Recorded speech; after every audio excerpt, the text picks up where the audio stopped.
All right, it's 7 o'clock. I'd like to call the meeting to order. Misty, would you call the roll, please? Dave Burris. Here. Randy Graham. Here. J.R. Huddleston. Here. Deborah Johnston. Bill Lukens. Here. Craig Romey. Present. Gary Telkamp. Here. Linda Varvel. Here. Thank you. Would you join him in the Pledge of Allegiance?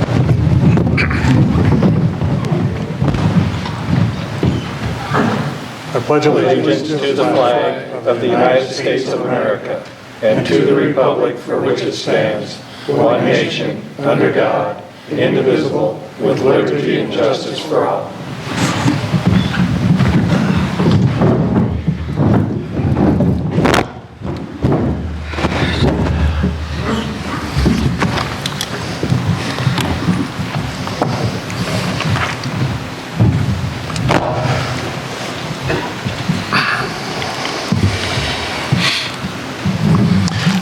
As always, council, if you have a conflict of interest, please let the rest of the council know before you vote. Can I get a motion to approve tonight's agenda? Make a motion to approve the agenda as written. Second. Discussion? All in favor? Aye. Opposed? The motion passes. Can I get a motion to approve the minutes from the September 15th? I got a meeting? correction on that. We have 7 o'clock on the minutes and it was 6:30. The meeting, Fall River County Custer meeting would start at 6:30, not 7. Oh. In the committee reports? Yeah, Make that correction. and just like our meeting, that it'll be at 6:30 all the time now. Instead of 7, just in case you guys want to go. Thank you. So you made a motion to approve? Not yet. All right. Who did? Nobody did yet. Oh, I make a motion to approve the minutes from the September 15th council meeting. Second? as amended. Discussion? Or now, I suppose they, we need to change that time to 6:30. I got it, thank you. Anyone else? All in favor? Aye. Opposed? The motion passes. I need a motion to approve the bills in between. Make a motion to approve the bills in between for $282,806.23. Second. Did you get JR? I did, thank you. Discussion? All in favor? Aye. Opposed? The motion passes. Motion to approve the current claims. Make a motion to approve the current claims of $236,020.56. Second. Discussion? All in favor? Aye. Opposed? The motion passes. And can I get a motion to approve the Wells Fargo credit card claims? I make a motion to approve the Wells Fargo credit card claims of $8,520.01. Second. Thought it was $21. $21.01. Is that, did I say it wrong? Yeah, you said $20.01. It's $8,521. Oh, okay, sorry. And 1 cent, that's okay. Second. Got it, thank you. Discussion? All in favor? Aye. Opposed? The motion passes. Communications from the public. Do we have anybody that'd like to address the council tonight?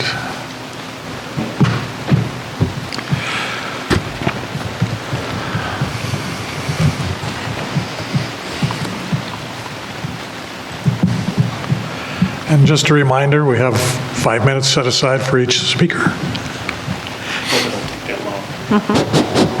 Good evening, Council. Larry Pratt, 306 Thompson Avenue. I'm coming back again, talking about the light next door to my property, the hotel, the Mesa Flats. I've talked to Jacqueline, I've talked to Randy, Craig, Bill, Dave. I was told at one point there was a letter sent out to the individual. Nothing came about that. I talked to Wesley Foss about it. I talked to you again. You had said that you had talked to Jacqueline, correct? Yes. And then she was going to have the conversation with Wesley. Wesley was going to go talk to the individual. I did talk to Wesley on the streets. He verified that conversation. I'm not throwing anybody under the bus here. But if this is happening and this individual has been contacted, then it no longer becomes an ordinance thing, it becomes a nuisance thing right at this point, okay? It's not meant to insult anybody, but I do have the ordinance written down here, 155.056, lighting outside. Lighting of all types shall be directed so as to reflect from all residential districts, and shall be so situated so as not to reflect directly onto any public right-of-way, which be any road. This ordinance was written by the city, was accepted by the city, by the councils previously, okay? That means that y'all are directly responsible for this, because I talked to the electric guy. He said the city put in the electric lights that are around town, the LEDs. I'm talking also about lighting as a whole in this town also. One, I would like to have something done about the Mesa Flats light, put a shield on it where it can direct onto his property and onto the street, because I like going out and looking at the stars. I have a telescope. I haven't been able to do that since that light's been put up. It wasn't like that previously.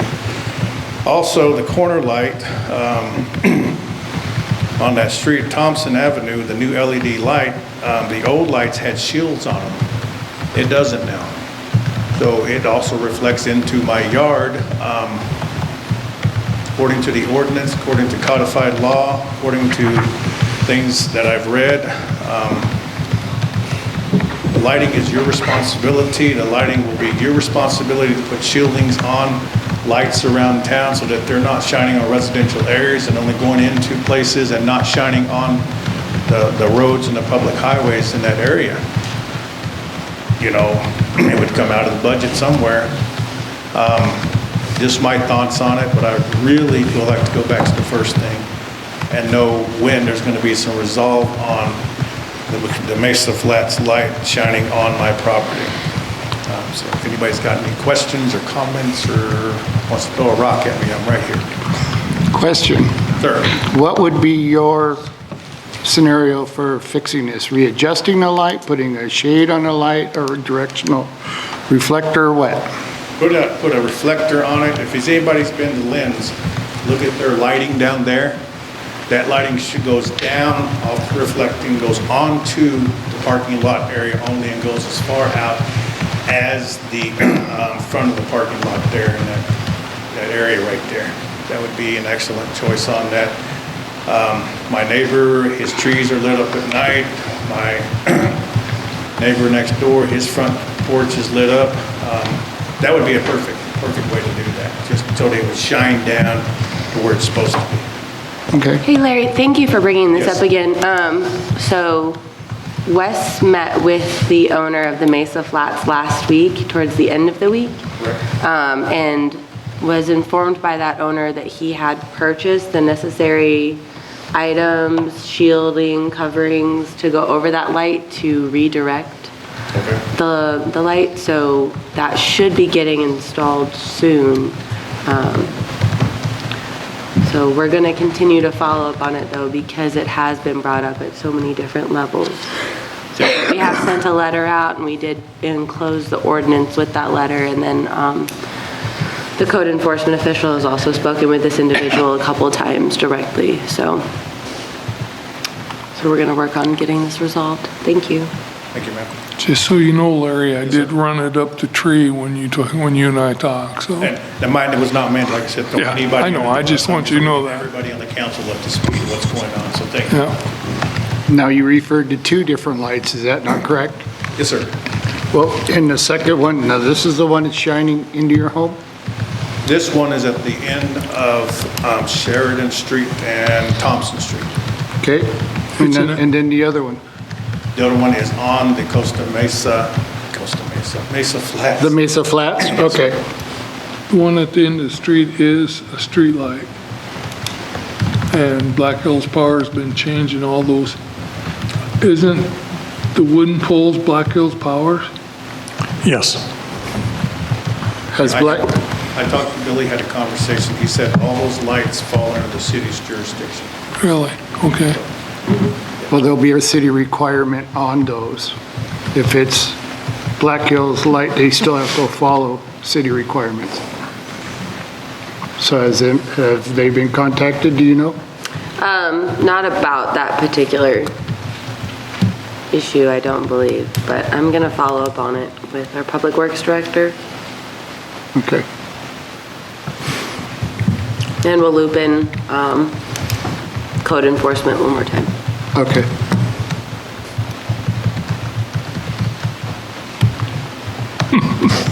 Anyone else? Any questions for Larry? I'd like to add one last thought. This particular ordinance, like you pointed out in the past, does not have any teeth in it. So maybe find a way to put some teeth in some of these ordinances in association with that. Okay, I'm done. Thank you. Thank you. Thank you, Larry. Anyone else?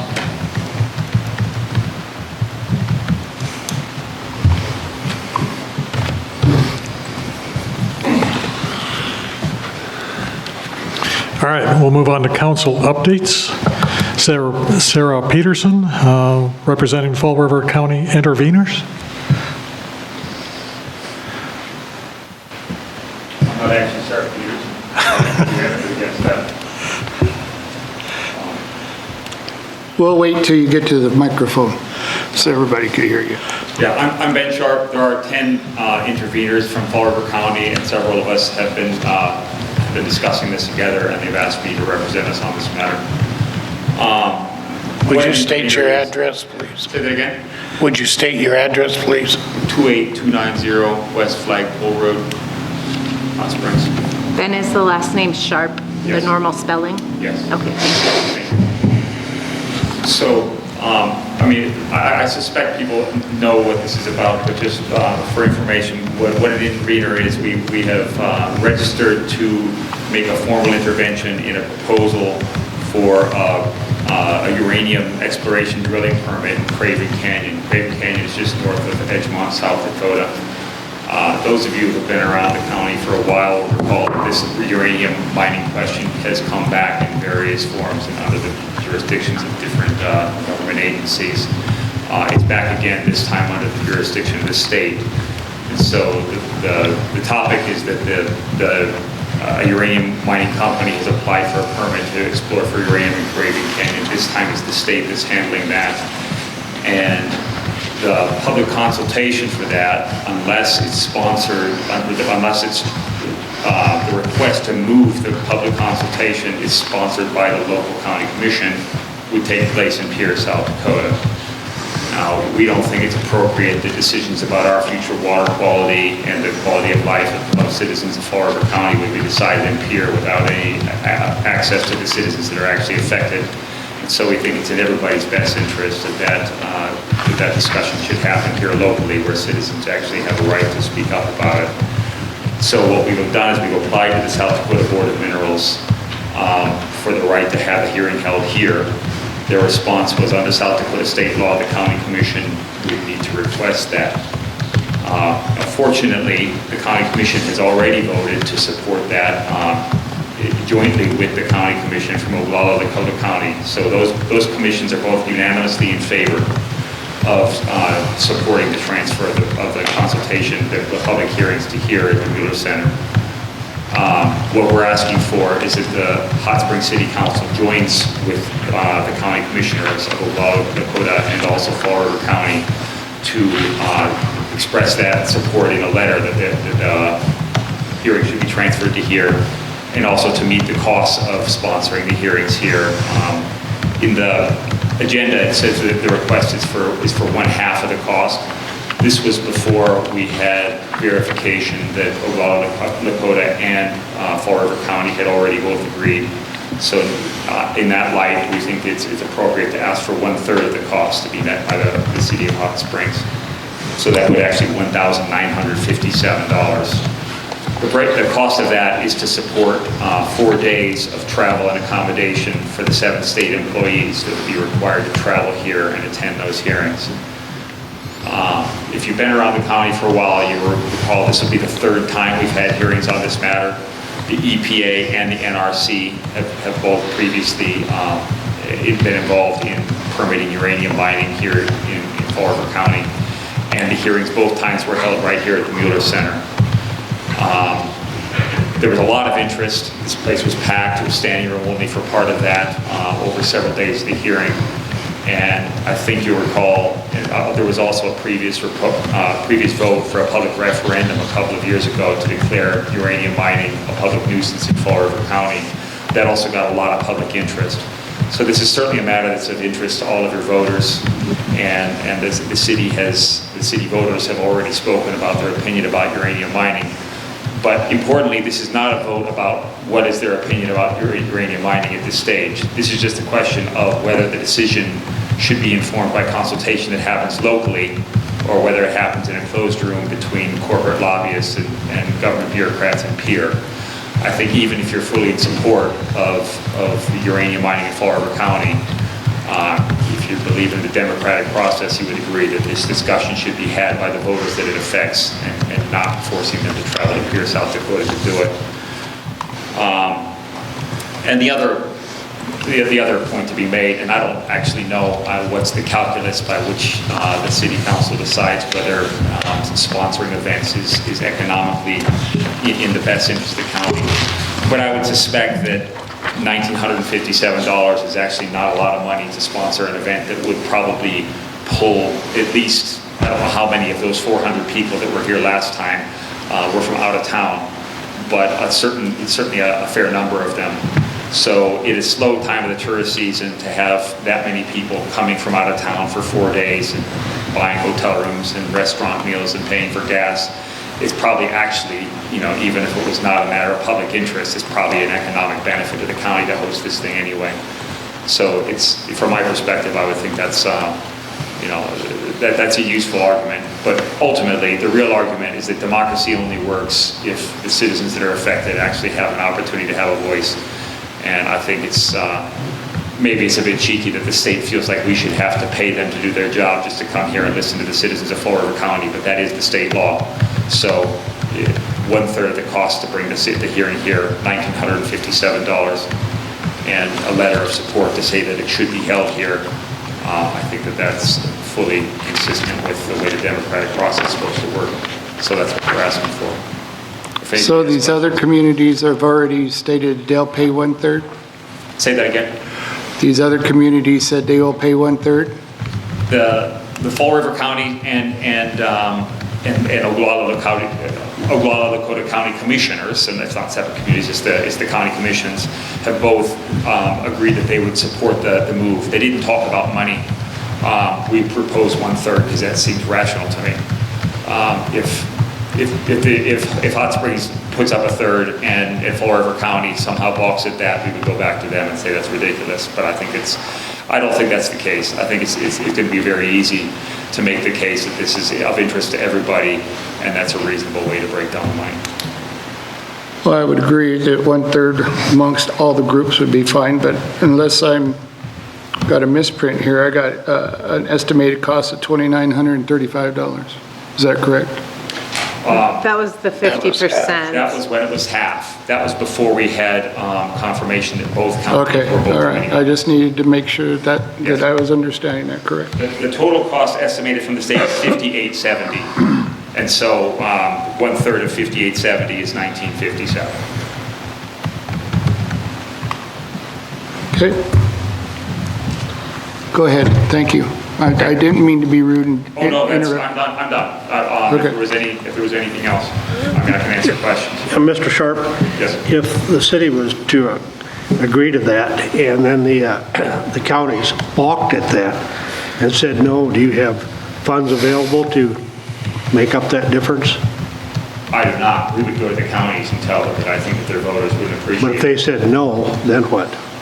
That's a good question.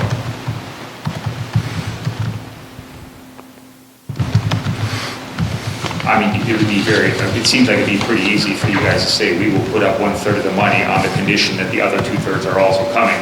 And if they balked, you guys wouldn't be spending anything. But basically, the question is, do you have a fallback plan? Personally, I do not have a fallback plan. My fallback plan would be to go to the county and say, do you really want to, upset your rural voters that badly? I don't think that's going to happen. If there was a need to secure more money than that, there's probably people who would try to fundraise, and there's probably people who would come back to you and ask for half. But I don't think that's going to be necessary. When was the hearing date? The state will determine the hearing date on the 6th of January. I would expect that would put it in probably March or April, given that they're not going to have a turnaround time over a couple of weeks. That's just our expected date based on how fast they tend to do these things. The decision will be made on January 6th. Anyone else, council?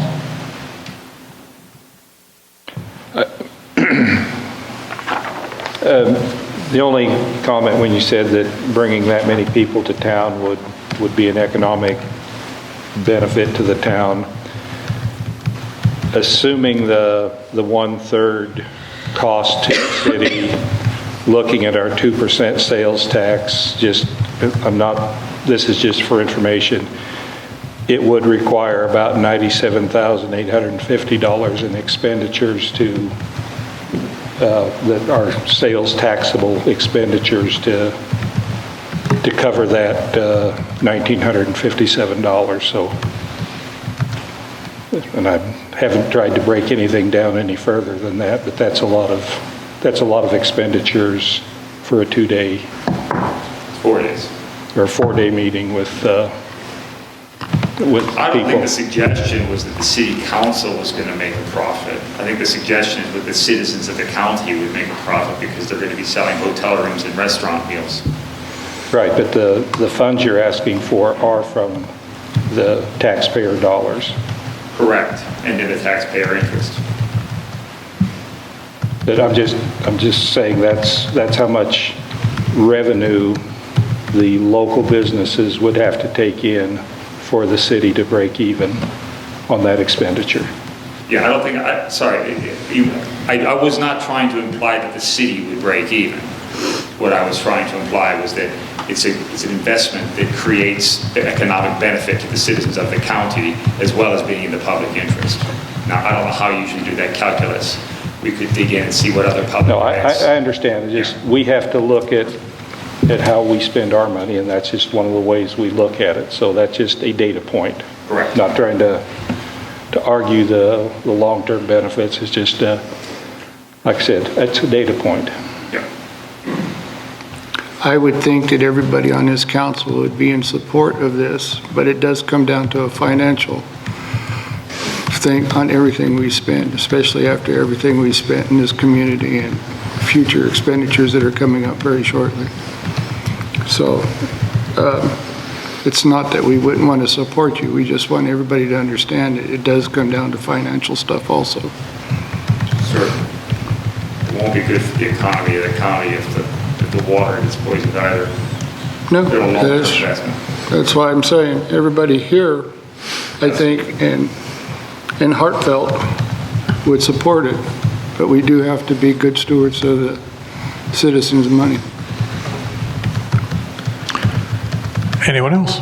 Are any of the interveners interested in putting up any of their own money at all? My understanding is that the interveners are putting up an awful lot of time. Okay. If there was money required, it would have to come from other ways.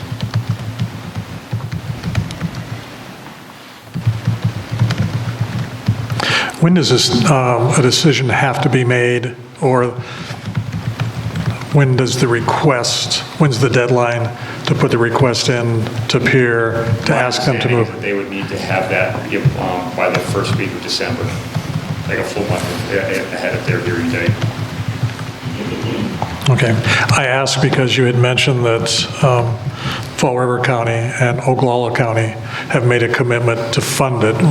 Just don't know to what degree yet. They made a commitment to fund it, and they did not mention dollars.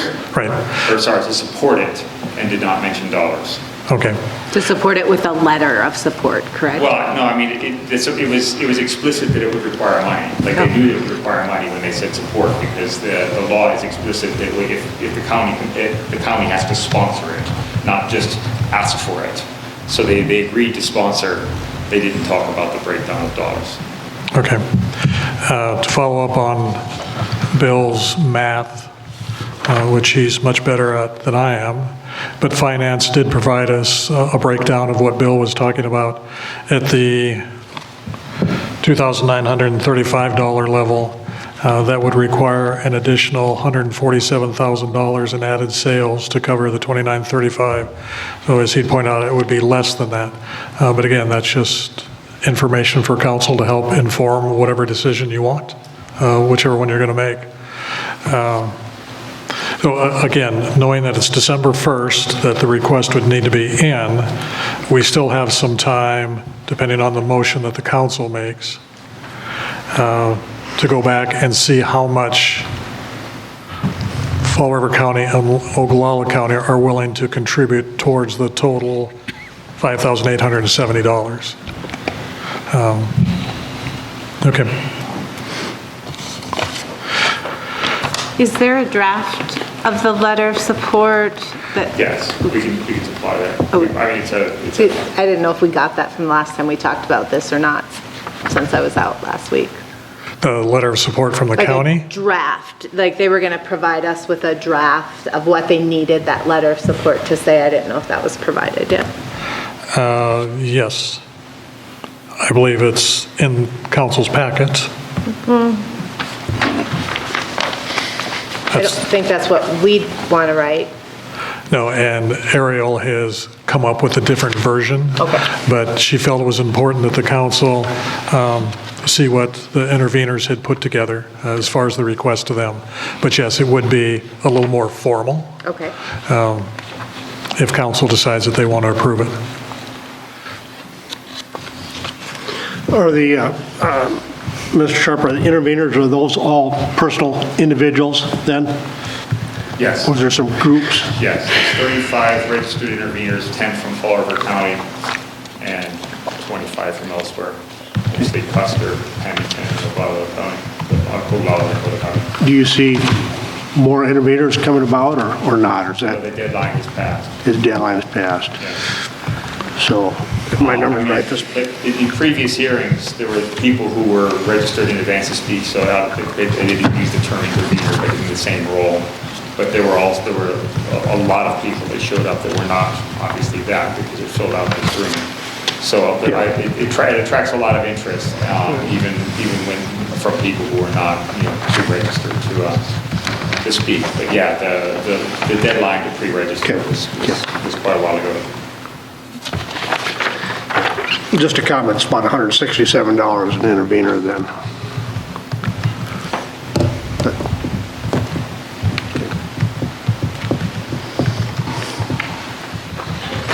Anyone else?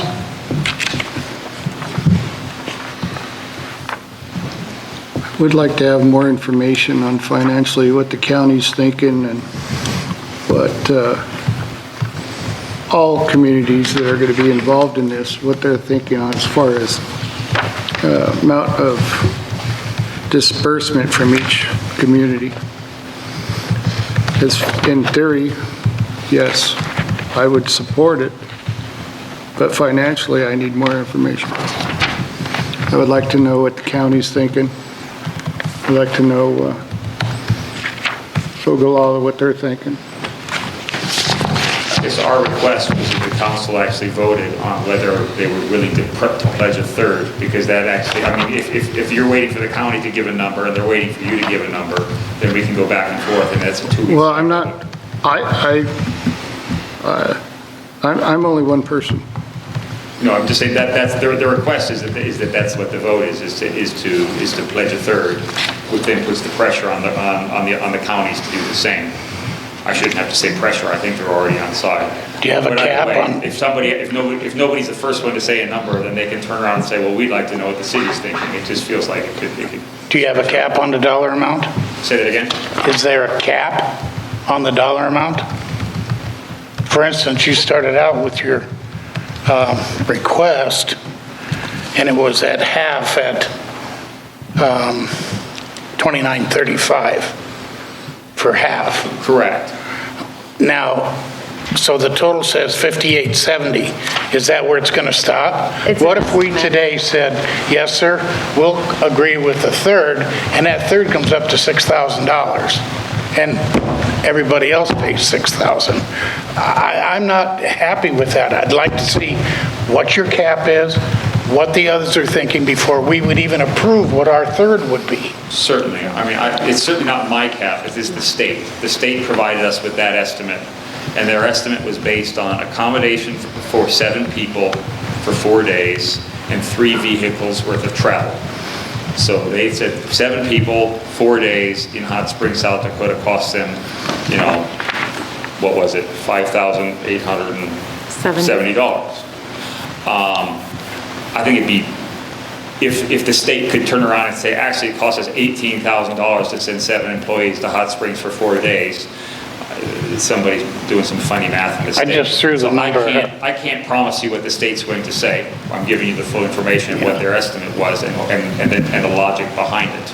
I just threw the number out there because I wouldn't want our third to go up, and then we're blindsided by it and say, oh, now we got to come up with. Of course. And I mean, it would be totally reasonable to say that we will pledge a third up until such and such amount of money.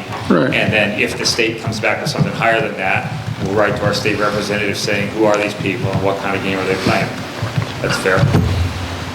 I'd like more information from the county. Mr. Sharp, I just have one more question. Sure. Have you approached Edgemont with this same discussion? Because you're looking at 2 county entities and a single city entity within one of those counties. And I'm just wondering if you're looking at other municipal entities within those other interested counties. No, we have not. I think the logic for that being that Fall River County includes Edgemont, and so in terms of the citizens of the county's interest in Edgemont, they're being represented by the county commission. Hot Springs is actually hosting the event, and the event is not being hosted at Edgemont, it's being hosted in Hot Springs, and that's why we're here. Okay, thank you. Have you explored any opportunities, maybe raise some money privately? Me personally, no, I have not. I mean, the group of interveners. The group of interveners is not a formal group. We're talking to each other because we're taking strategies. Okay. I was just thinking, there's... It's not an organization. It's not a group of people that pre-existed before starting to talk to each other about how to prepare for this. Well, personally, I think it warrants further discussion. And I'm certainly not opposed to it, but I think it warrants some further discussion with the council and maybe some other additional information. Anyone else? What additional information are you seeking? The other funding sources or anything else? Just Well, so I think that if we they're have some prepared? further discussion, maybe some of those questions will come about. That I'm not, that I don't have those questions sitting right here tonight, but I suspect that after some further thought, I may have some additional questions. And that I'd like to have some further discussion with my fellow council members at that time.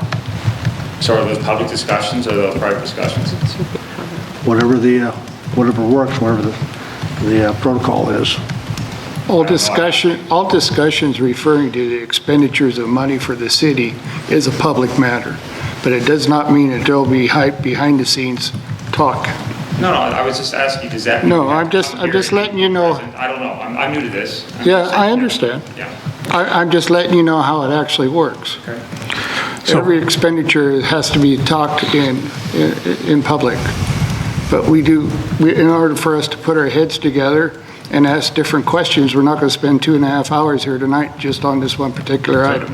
Yeah. So, just so you know, that's just kind of how it works. So does that mean we need to come back to be able to answer questions, or will you do your own homework, or how does that work? It'll be both. It'll probably be a little of both, to be honest with you. because we would like to make, Helpful to have your contact information in case additional questions arise, as opposed to making you wait till the next meeting. If we could get some contact information from you, I think that might be helpful if council has additional questions. yeah. Yeah. Necessarily, there will be another opportunity for you to come back and answer any questions that council may have. This is not an agenda item for the council to vote on tonight. It's an update, of your request to address Councilman Huddleston's question about, is there a cap? I think you answered that very adequately in saying you asked the state to give you an estimate of what it would cost to have them come out. They've given that estimate, $5,870. No reason to suspect that it's going to inflate significantly. That's the cost they looked at. So if we round it off, because for me it's easier to do that, we'd be looking at a maximum of $2,000 per Fall River County, Oglala County, and then the city of Hot Springs. So if council decides that they want to have this on an agenda for a future vote, the next time that would happen, opportunity would be the 6th for October 20th to have it as an official agenda item for them to discuss. And then we would work out what that language is going to be for them to approve up to a maximum of. I do need to share with the council that the city of Hot Springs is an intervener in this particular case. Brenda Gamachi had approached Jacqueline and I when they first recognized that this was an issue again and asked if the city would provide a letter of support or interest to maintain, to be an intervener. And I agreed to go ahead and do that because a future council had given a previous mayor the authority to write a letter in opposition of uranium mining in Fall River County. So to assure that there would be an opportunity for us as interveners to have this discussion and have the state take it seriously and listen to it, we went ahead and said, yes, we want to be interveners and notified when this process happens. We are interveners in this, which gives you the opportunity to have the discussion about how you want to handle it, whether you support uranium mining in Fall River County or not. But the next step would be for council to decide whether they want to have this on an agenda for a future vote, and we'll work out the language of that for their consideration. That would be October 20th. That'd be your opportunity to show up again and answer any additional questions. And as Misty said, reach out to them, provide them whatever information you want. You just can't meet with them in a group of 4 or more than 4, but you can meet with them individually, 1, 2, or 3. Okay. So can I just get an email address and then the interveners that are part of the correspondence group and then we're part of, we'll provide our contact list to you? That would be fine. Thank you very much. Yeah, thank you. Please don't take this discussion as being combative. Oh, it certainly didn't feel to me, sorry. Okay, I just didn't want you to take it that It's not way. combative when I'm just trying to be professional. I Yeah. thought this was very friendly. No, This is all good information, I thank you. yeah. Absolutely. Yeah. Yeah, no, I'm honestly, I hope I didn't sound combative. No. Okay. I just wanted you to understand why we had so many questions, because we weren't looking at voting on this. It's called professional and I absolutely appreciate it. Thank you. Thank sir. you. Thank you, Ben. Have a nice evening. You too. Thank you. All right, on to personnel actions. Can I get a motion to approve personnel actions A through M? I make a motion to approve personnel actions A through M. Second. Discussion? All in favor? Aye. Opposed? The motion passes. Can I get a motion on our ordinance, only ordinance item tonight, ordinance item A, first reading of ordinance 1278? Make a motion to approve the first reading of ordinance 1278, an ordinance revising Title III, Administration, Chapter 30, General Provisions, 30.16, Travel Expenses. Second. Discussion? Misty, any comments? It's pretty, I believe it was April that council changed the personnel policy to have the meal reimbursements paid at the out-of-state rate. Our policy says that payment of reimbursement for travel expenses shall be made in accord with the regulations adopted by the state. Since we are varying in the meals only, we still pay all the other things at the state rate. We're just adding the language with the exception of meal rates, which shall be reimbursed up to the current out-of-state rate to match. I didn't realize that the ordinance said that specifically in there, or else I'd have given you this advice when you were discussing changing those rates. So we're just doing a little cleanup. By the second reading, I'll also have a resolution to ratify this so that we weren't out of compliance for those months where we were paying a different rate than what our ordinance said, so. anyone else? Would you call the roll, please? Linda Varvel, Yes. Randy Graham, Yes. J.R. Huddleston. Yes. Dave Burris, Yes. Craig Romy, Yes. Gary Telkamp, Yes. Bill Lukens. Yes. Thank you. The motion passes. Chief Norton, is that you sitting on the back? Okay, just want to make sure you're still here. On to our single resolution tonight. Can I get a motion to approve Resolution 2025-23? Make a motion to approve Resolution 2025-23, a resolution certifying nuisance abatement costs to the county auditor for collection of 1270 South 6th Street. Second. Dave. Discussion? Jacqueline, could you kind of give us a brief rundown on this?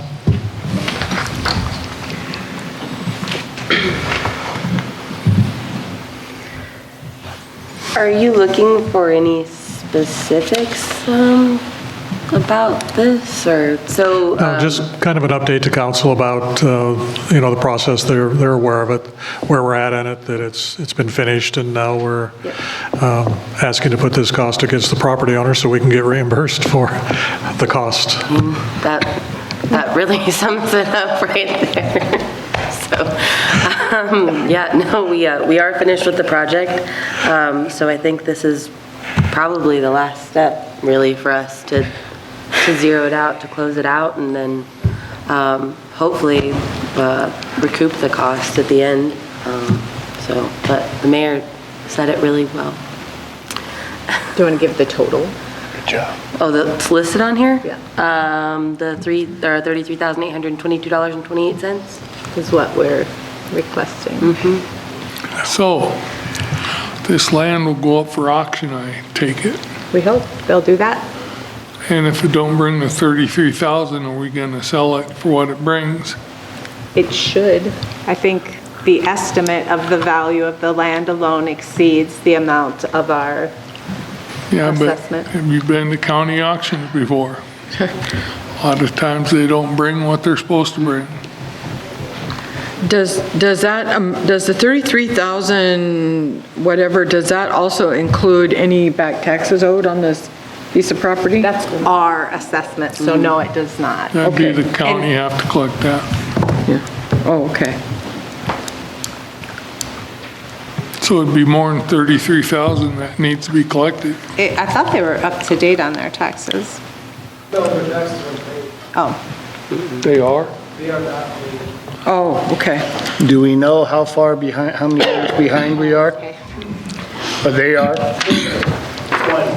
6 years. Austin, could you come up to the microphone, please?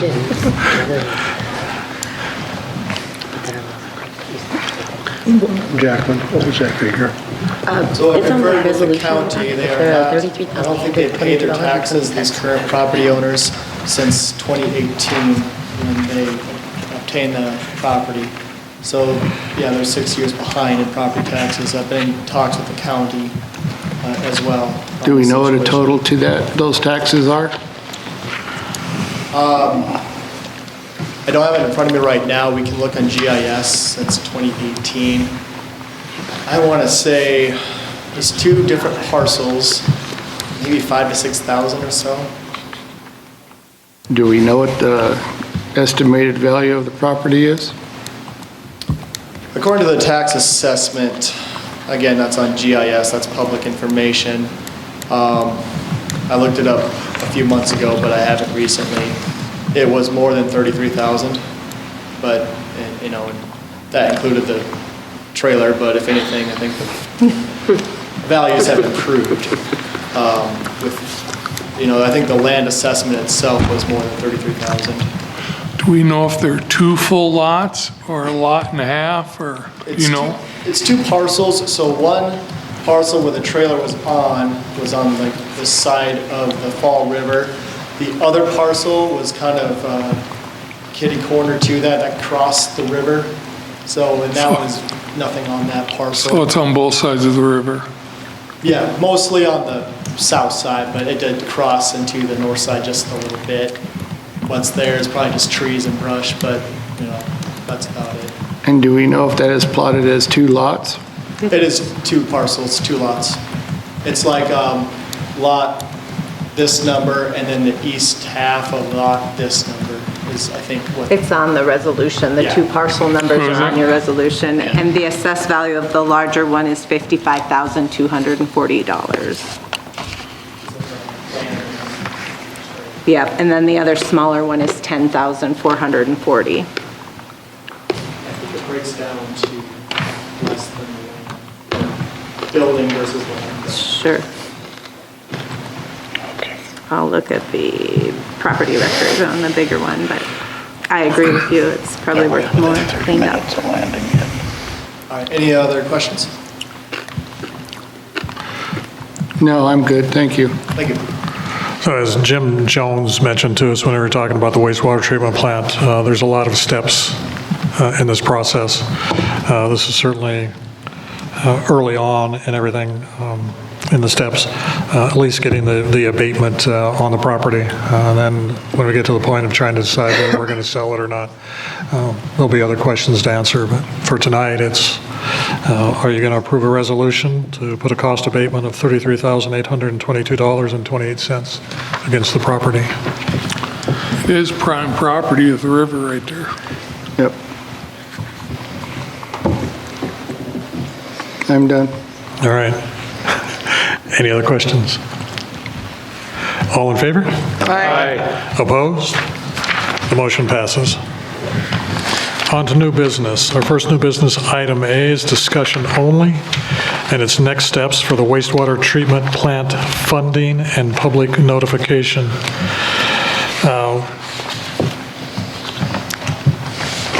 Serious discussions about this issue probably started 6 months ago, maybe. I'll ask Bill to correct me where I'm wrong, but it started in Public Works. At that time, Bill and Hal were still on Public Works. And in the different reports that we were getting from the wastewater treatment plant, it became obvious that we needed to look at the condition of the wastewater treatment plant and what recommendations there were on what needed to be done with it going forward. Is that Jim out there? No? I'm Tom. Okay. There was a resemblance up on the top. Yeah, it does.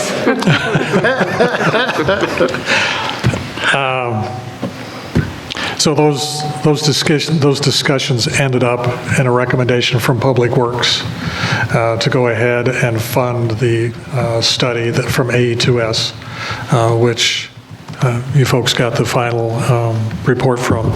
That's also on the city's website for the public to review. But I want to make sure that we have lots of discussions about this. Brett did an excellent job in the paper of identifying the problems and the cost. It's an uncomfortable decision, uncomfortable conversation to have, but it's a necessary conversation. Bill and I have talked about that, and we're in agreement that this needs to happen in front of full view of the public.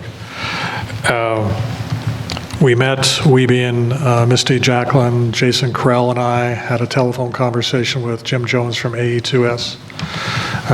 Jennifer Seatsma from the Black Hills Council of Local Government, and then the folks from the state about the next steps after council approved to have this put on the state water plan. Preparing possibly a funding request to the state. So those discussions have started. We're looking at possibly a public hearing in the last week of October or the second week of November. Once we get a date finalized, we'll go ahead and get that out to you. We're in agreement that this needs to be a meeting separate from a council meeting. Council meetings can get long on their own, and the focus of this needs to be strictly for the wastewater treatment plant and giving the public plenty of opportunity to ask all the questions that they will have. So that's what we want to focus on, is strictly that meeting. So I'll make a point to talk about this again at our next council meeting and keep updating you as we have more information. To start down the road of what's the right thing to do with the wastewater treatment plant and what do the citizens want us to do with the wastewater treatment plant. Misty, Jacqueline, did I miss anything from our phone call? I don't believe so. I think that's a good summary and All right. everything. So again, for the public, we'll keep reminding you. Brett, if you could put a little blurb in the papers, letting the public know that there will be a public meeting and the date will be determined, and we'll let them know. It'll be proposing 7 o'clock at night, so everybody can attend, and hopefully we'll have a packed room. Any questions?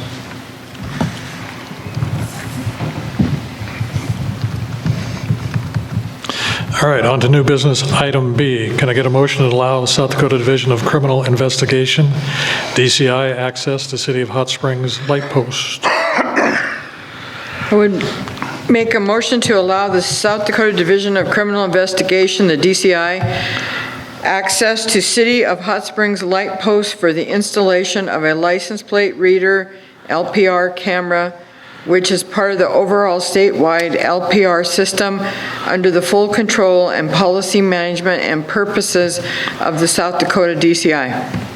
Second. Discussion. I thought we'd already agreed to this. We've had meetings about it. We had the DCI come down and speak with council individually if we wanted to talk about it. I was sure that we've already agreed to this. This is a second camera. I did not know that we had only said just one. I was under the assumption they could do more if they needed. The first resolution was to provide them access to city property, because at that time, state DOT did not allow access to DCI to state right-of-way. That has since changed, so now DCI has access to state right-of-way. So they are requesting access to to our light poles of their choice to install another camera within the state right-of-way on our light pole. Yeah, I'm for it. I'm not saying that. I just thought that. Yeah, it's just a little different. We're not, they're putting, before they put their camera on a pole they installed, here they're putting their camera on one of our poles. Yep. Okay, thank you.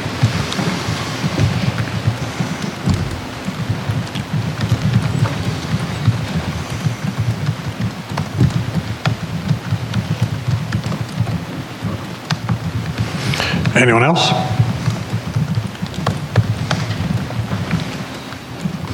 All in favor? Aye. Opposed? The motion passes.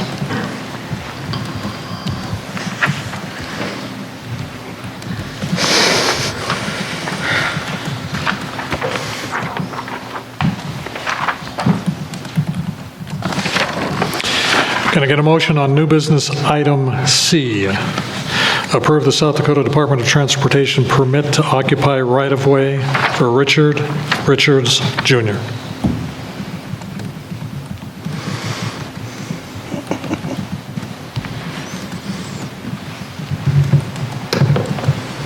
I'll make a motion to approve the South Dakota DOT permit to occupy right-of-way for Richard Richards Jr.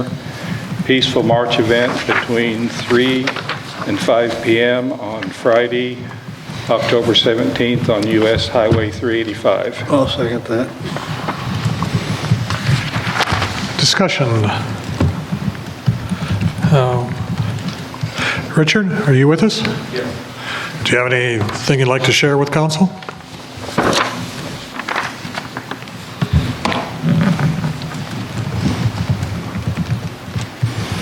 Thank you guys, or thank the, all the men and women for the opportunity to be here tonight and to be on the agenda. Throwing the R word around is pretty tough. Can you get a little bit closer to the microphone? You can take it out. Microphone a little bit higher up. There you go.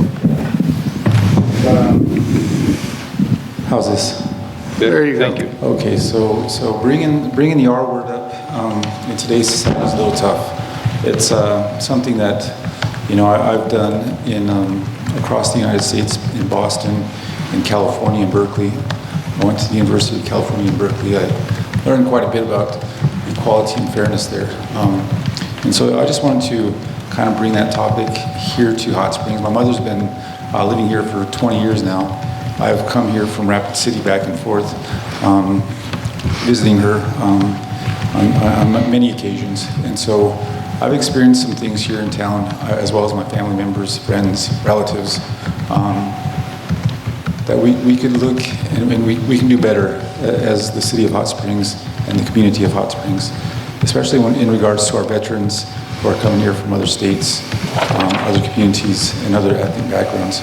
And so racism is very hard to prove, especially when it's subtle and especially when it's systemic. And so having a community look at itself and examine itself and take accountability for its actions and inactions is very tough. And so I really do appreciate the time and being on the agenda tonight. So I don't know if there's any questions. We do plan on having a peaceful march and rally, as peaceful as it can be. There's some hurt feelings. There's some really hurt feelings in this discussion. And so I just want you guys to be aware that we will, I personally will take responsibility and leadership over this march, this rally, and this public forum here at the Mueller Center. And so I will make sure and ensure that this is done peacefully, respectfully to the people and the community of Hot Springs. Is there any questions? Why in front of the courthouse? I think a lot of the people that I've related to here in Hot Springs have been through the court system by way of incidents that they've been involved in with the law, with law enforcement. I've seen a lot of ineptness. I've seen a lot of accusations that were made towards Native American people, towards veterans, towards Mexicans, blacks in town here. And I, for one, I've been a journalist for since 2014, for 11 years now. I've listened to a lot of stories regarding racism, unfair treatment, and inequality.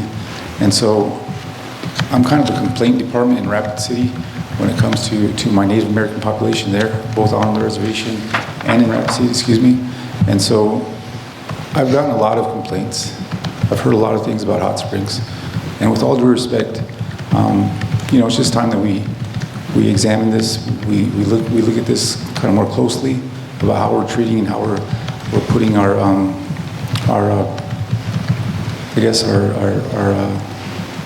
just how we're treating people in the judicial system as well as in the jail. I had the unpleasure, and I say that with gentleness, but I had the unpleasure of being in the jail here in Hot Springs recently for failure to pay child support. I'm down here taking care of my mother. She's 81 years old. I was in the jail for 17 days recently. Very subpar treatment, very unfair treatment. And I'll just give you an example of some of the stuff that goes on there. Lack of professionalism, for one, lack of proper training when it comes to inmates and treatment of inmates. at the jail. One example, and please excuse my words here, but these are not my words, but I'll share them with you about what goes on in this jail in Hot Springs in 2025.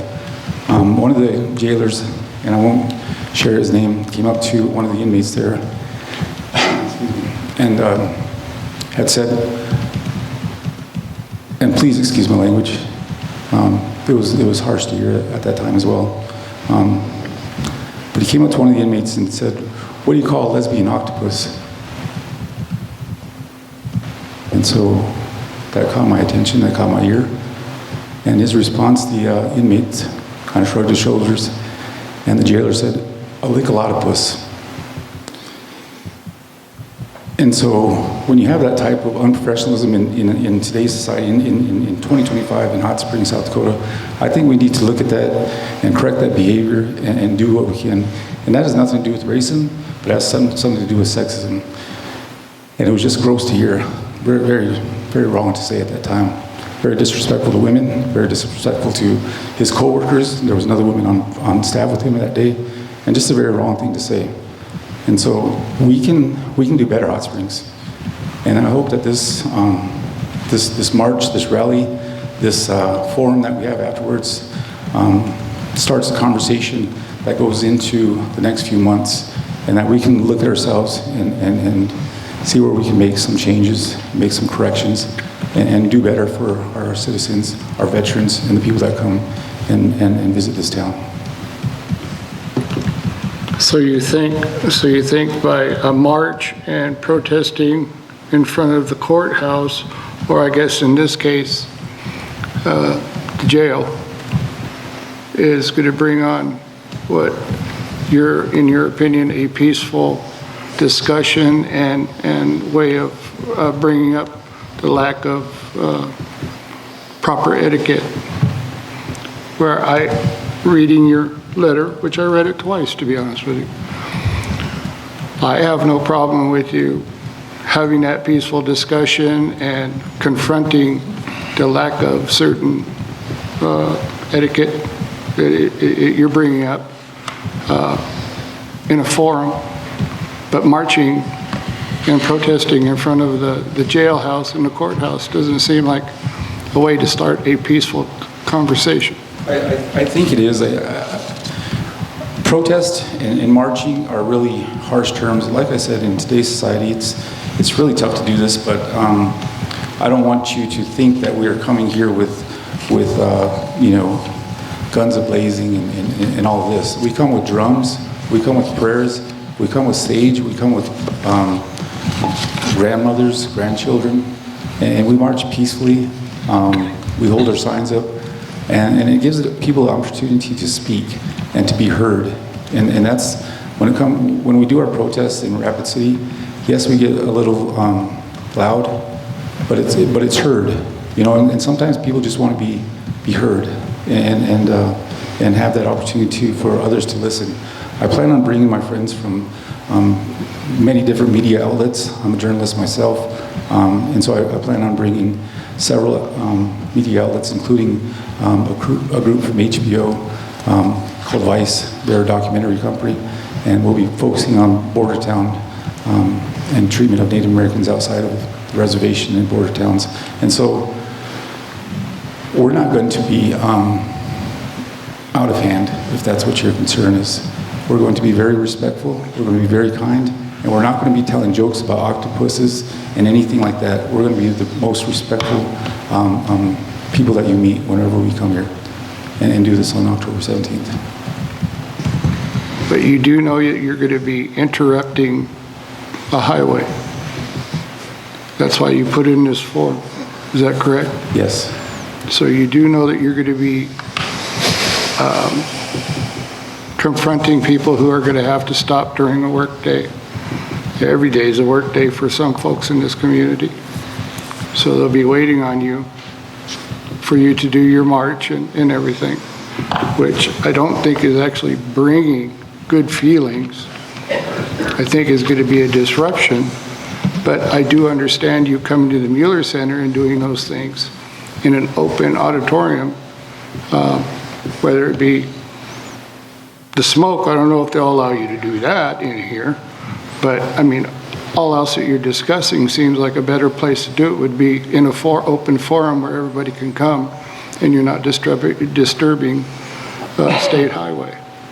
And those folks that are actually working and traveling through town.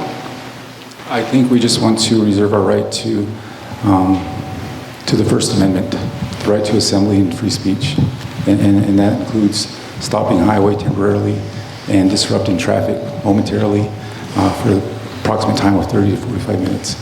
So we just want to reserve our right to free assembly and to free speech on that day. Oh, I thought about using the Freedom Trail. I'm not exactly sure what the Freedom Trail is. Could you tell me what that is? Freedom Trail goes right, follows the river down to the Mueller Center. And it's also very isolated. I don't know if we would get enough attention walking through the woods and on the path where nobody would see us. Do you have permission from the state of South Dakota since it's a state highway? I did an application at City Hall this past week, excuse me. And so as far as I know, I'm not certain of that just yet, but I did do the application to get that permit. So if you remember, Greg, the process, every year, council identifies what parades we expect to have in the city of Hot Springs for the coming year, and we need to approve having those parades. And then the event organizers can go to the state and make the request from them to occupy the right-of-way. So we're the first step in this.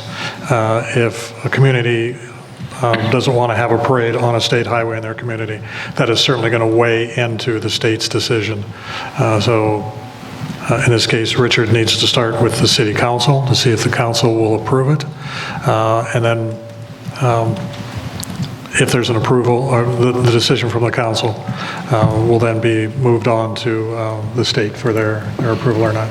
So before we get into many more questions from council, which I don't want to exclude, I'd just like our attorney to give us his thoughts about what we can consider, not asking you to leave. No, I just have one last thing. Asking our attorney to let the council know what things can be considered in either granting or not granting the approval.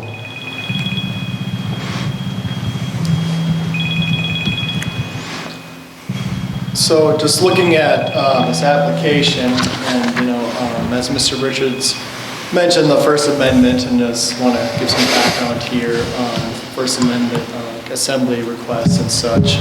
What Mr. Richards is looking at is a march down Highway 385. Now, this is what we call a traditional public forum, such as streets, sidewalks, and public parks. So here we're looking at streets, maybe sidewalks. I'm not quite sure yet on that, but basically government regulations can't be based on the content of protest or deny people the ability to express themselves. Okay. But what the government can impose is time, place, and manner restrictions.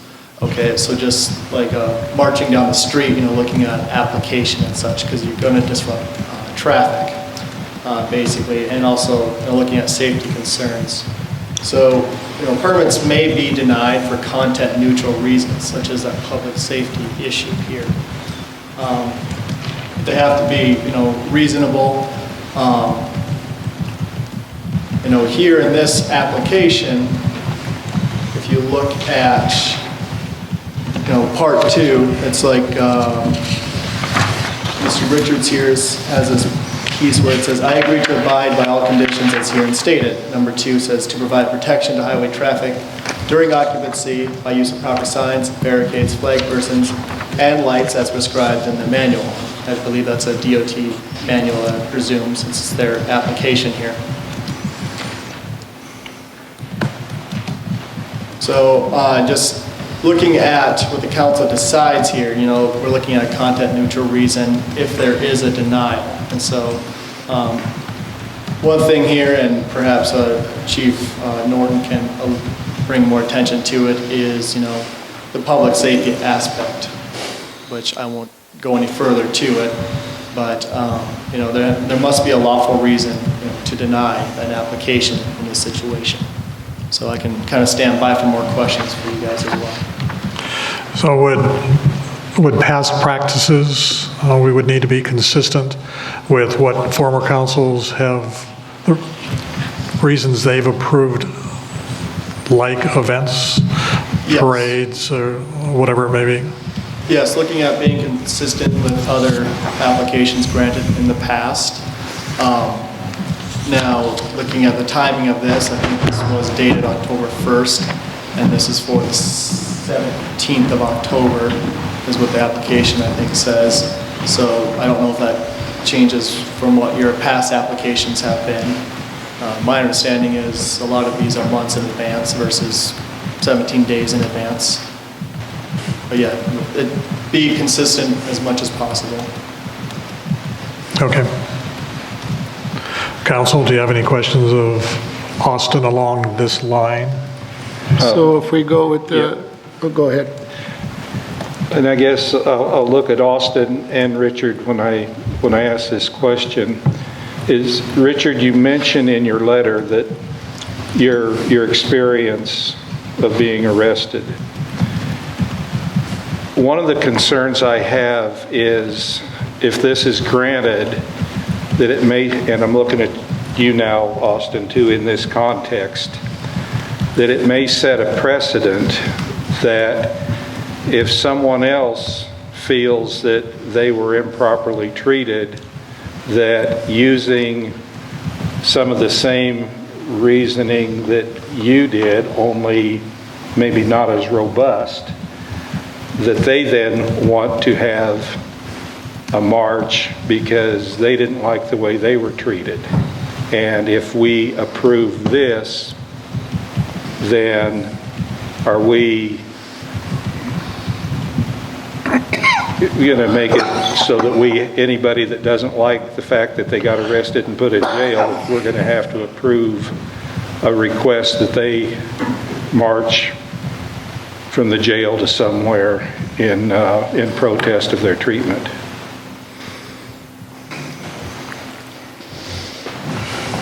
So if I understand your question here is about setting a precedence.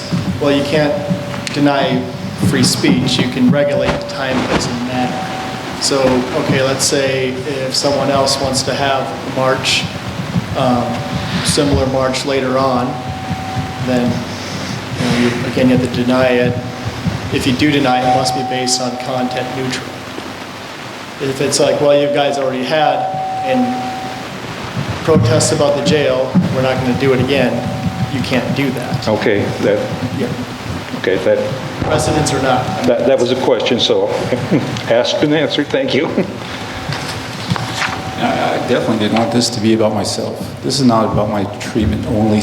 No, and I wasn't. It was the fact that you mentioned it in your letter. My concern was somebody is going to pick that up because it is in a public council package and say, oh, I can do this too. And so essentially exploiting what you're trying to do for their purposes that may or not be as well thought out as your purposes are. It's my belief or my understanding that I'm not sure if this has been done before in this community. I think there's a large fear in doing something like this. I personally don't have that fear. I personally don't have that inability to stand up for something that's not right. And so I want to speak on behalf of, leave myself out of this and speak on behalf of the hundreds and perhaps thousands over the years that have gone through the same justice system, the same jail, and have not been treated fairly, equally, and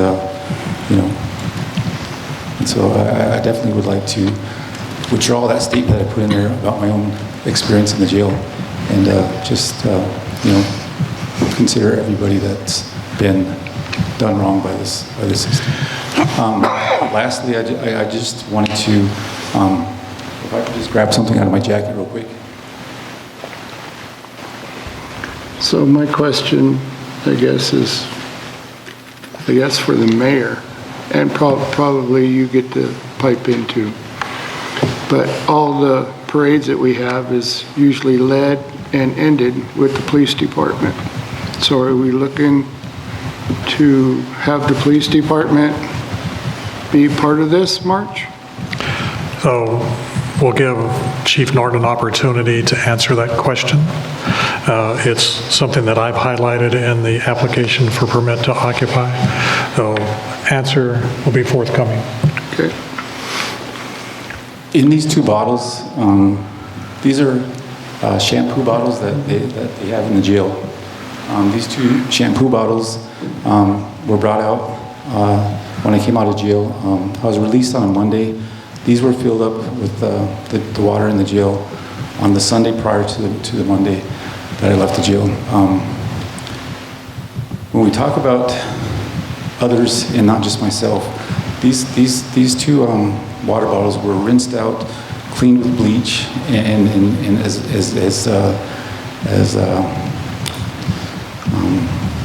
cleaned as much as I could with what I had available at the time, and filled with water that came out of rusty faucets that's in the jail. These taste and smell like rust. You can still even smell them today, that there's rust in the rusty faucets that's in the jail. So it's not just about my treatment or poor Mr. Richards, but actually it's what's the jail's providing and giving to all of the citizens that go to the Fall River County Jail. And so these two bottles of water, one from my faucet that was in my cell and one from the shower, both rusty, both putrid, both disgusting. And just because somebody's in jail, they shouldn't be treated with drinking water from faucets that are rusted out, and not in 2025. And so these will be going to my friends in Rapid City. We're going to get these tested. It'll be unofficial results, unofficial testings, but we'll at least be able to see what's exactly in the water in Fall River County Jail. I also have shavings that I took off of the bars, the vents that come into the cells. There's fuzz, some kind of material that was on the bars in the jail cells, and just some other thing. I took chips of paint that was on the walls. Who knows what's on this? But I just wanted to let you guys know that this isn't about Richie Richards or myself. I mean, this is really about what this jail is doing to the citizens and the people of Hot Springs. So maybe in the future I'll be able to share the results of what exactly is in this water that came out of the rusty faucets that they had us drinking. When I asked for, can I get some water from Culligan Man or from somewhere else, that of course was denied. And I politely asked for that. I wasn't being out of hand with my asking. Do you understand that's a conversation you need to have with Fall River County and not the city of Hot Springs? I understand the difference between the two. I just wanted to give you an example. All right, thank you. So, Chief Norton, could you come on down, please?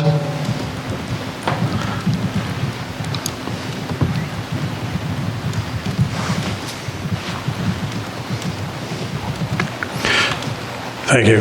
You and I had talked earlier about providing security at intersections, and I had asked you, my understanding was that typically when we've had the different types of parades or whatever, that the event organizers were responsible for that security along the parade route, and a lot of times the American Legion Riders, the event organizers would work with the American Legion Riders.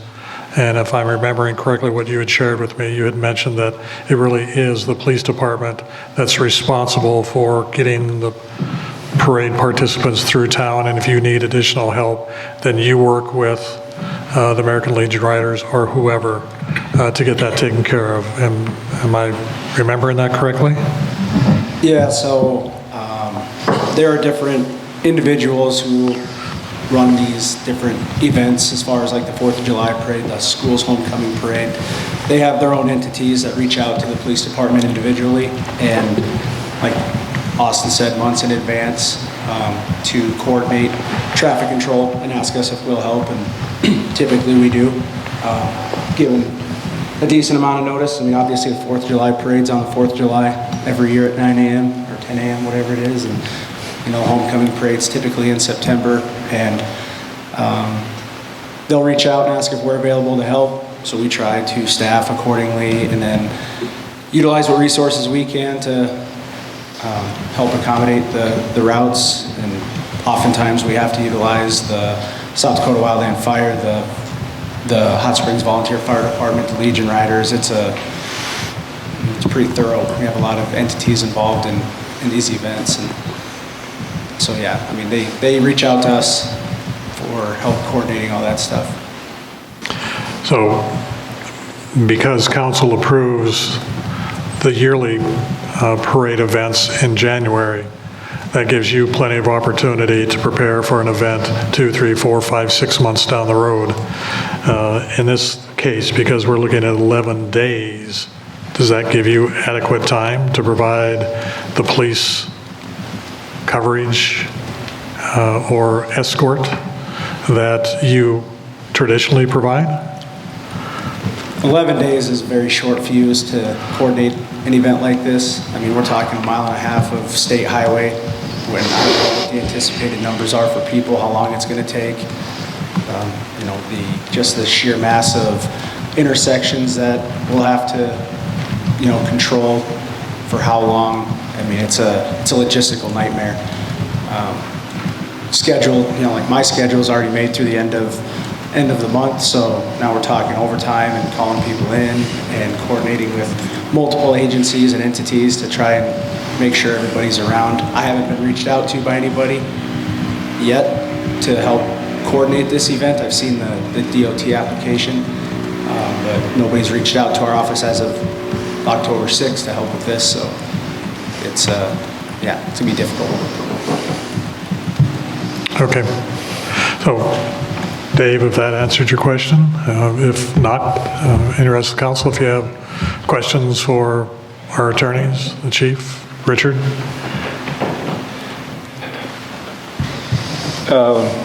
Again, I've got a couple other concerns, and I'll express them to Richard, and I'll look to Austin to tell me if they're valid concerns. And Dave mentioned the one is there is a concern over business interruption. We've gone through 3 years of road reconstruction. Our businesses are trying to get back on their feet. And so to do something, even for 2 or 3 hours, that may harm the businesses, I'm not anxious to do that. So that is a concern. The chief has just highlighted. My other concern is to pull law enforcement away from the community.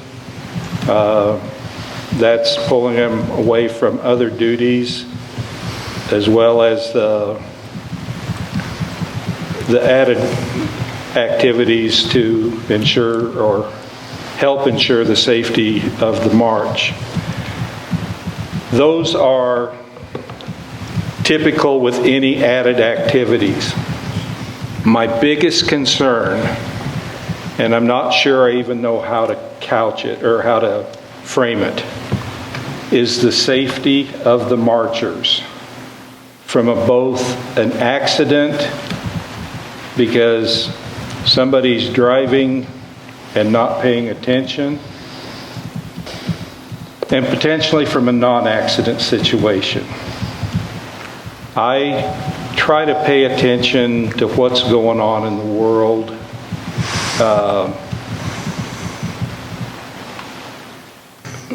As far as major events.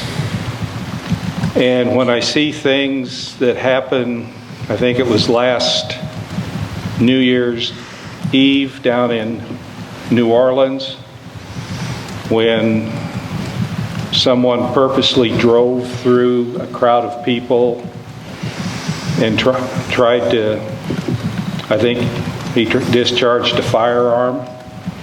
I don't know what he had against the party goers, but when you look at other domestic terror activities, if some people don't like what's going on, they take things into their own hands. And I would hate to see a peaceful demonstration be interrupted, and I'm going to quote somebody that I watch on YouTube, by some nutter. I think what you're trying to do by having an open forum here at the Mueller Center, I hope that can be a very good exchange of information and concerns, and that the people that attend can listen, learn from each other, and individually and corporately, whatever that looks like, come away with an action plan for improvement. I think that's a real opportunity. It's going to be an opportunity for everybody there to bite their tongue and listen. You got 2 ears, 1 mouth. Overuse the ears, underuse the mouth. But I do have a concern for protester safety, and I don't have anything to quantify that. It is a concern, though. So, as I mentioned before, this is going to be a prayerful march, rally. We're not here to hurt, harm the community, or point fingers at any individual or any individual organization. When we do these things, we have several volunteers of our own, we have several security members, and we have several groups that provide security and provide kind of a outer shell to what's going on the inside, which is children, women, grandmothers marching down the roadway pathway with signs of hope and signs of change and signs of inspiration and signs of dead people and dead relatives, photos and stuff. And so we're not here to raise hell in this community. And please, my concerns were not directed at the people involved in the march. My concerns are directed at somebody that doesn't like what you're doing and decides I'm going to do something about it, and is. This is exactly why we need to do these things.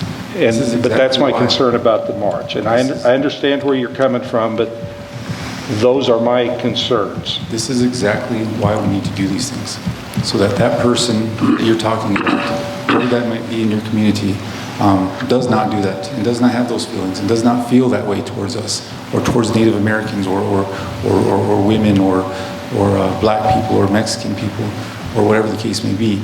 We're doing these things so that they will change. They will not represent themselves with a gun or a vehicle to harm people that are just marching through their communities saying, we want to be treated fairly.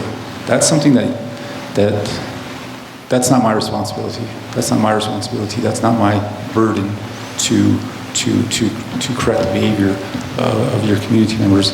That's something on the police chief and their side of things. I know it's short notice. We didn't expect a lot of police participation, I guess, but we did at least want an escort through the town. And like I said, we're not here to hurt your township or anybody. I understand that, Richard. I just,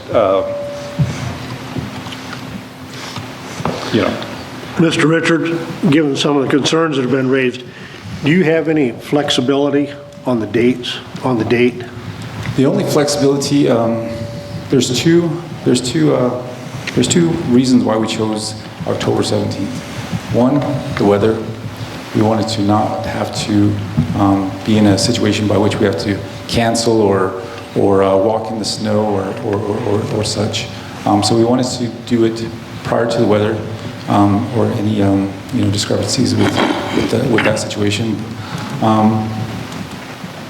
And we wanted to do it early in the school year so that we can have discussions monthly or bi-monthly or in which we can inspire children and young people to kind of, while they're in school, basically. If we did this in the summertime, people would be on vacation doing their summer thing, and I don't think we'd be able to generate as much of an interest or at least a dialogue and a narrative by which we can continue the conversation. I do plan on asking the schools to do assemblies. We do have a lot of professionals, and I wrote an email. I'm not sure if you guys have received that today, but okay, cool.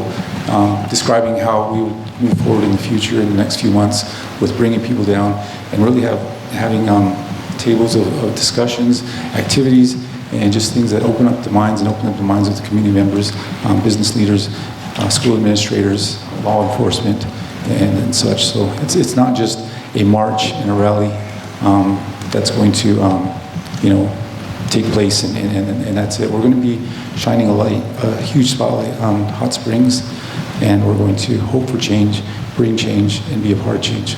And that's the goal here, in a positive way, of course. Can I ask who you've talked to about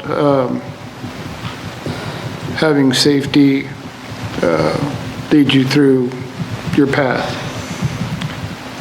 Who have you contacted for security and for public safety?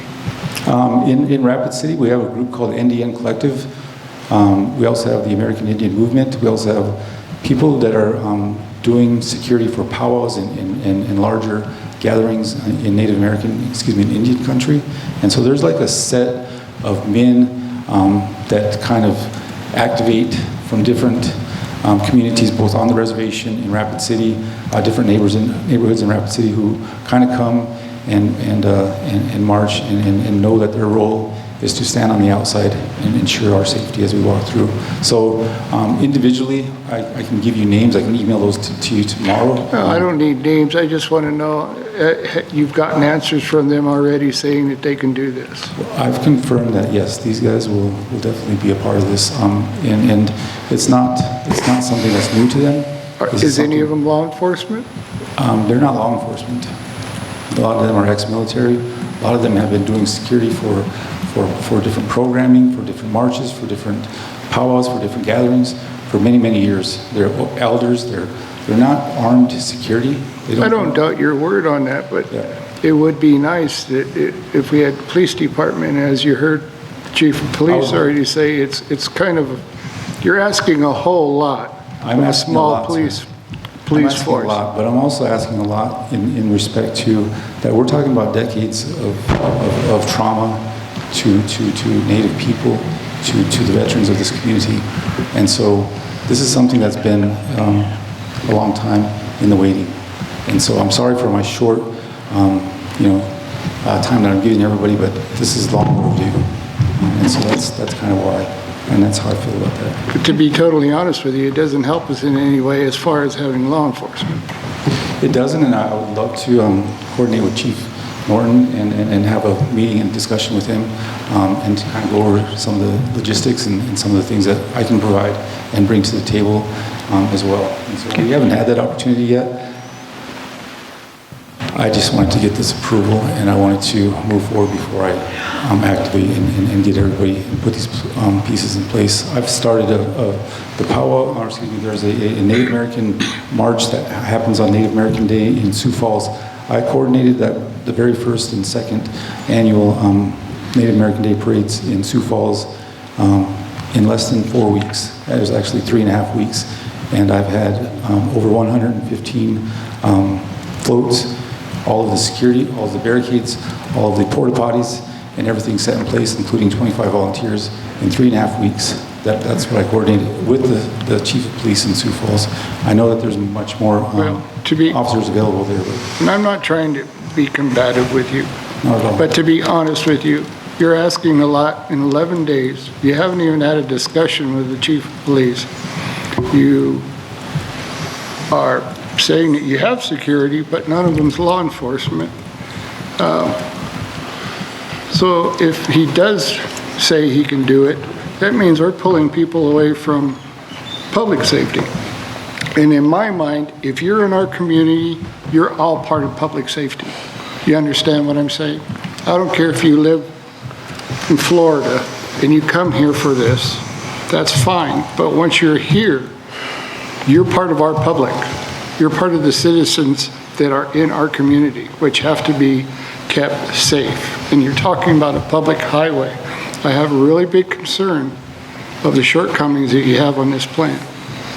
To be honest with you, if you had a month or two and you put it together, I probably wouldn't have as much concern. But you're talking 11 days. I do apologize for the 15 to 30 minutes that I'll be using your highway to get the people from the jail to the Mueller Center. But we'll be off of the highway 15, 20, 30 minutes into the walk. We're talking about a mile and a quarter, I think you said. Okay.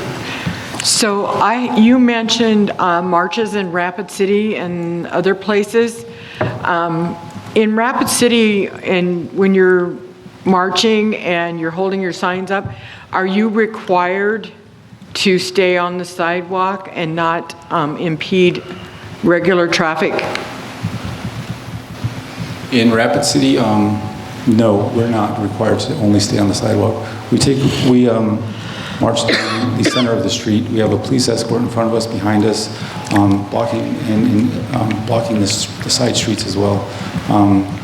So no, we don't walk on the sidewalks. We don't. We walk right down the middle of the street. And so, I think that answers your question. Yeah, because I thought I had seen something on the news where y'all were required, if you were marching with your signs and stuff, that you were required to not block traffic. I think you need to choose a new news outlet, ma'am, because that's not true. Okay. Thank you. Yes, ma'am. Anyone else? Well, Mr. Richards, I support what you're wanting to do here.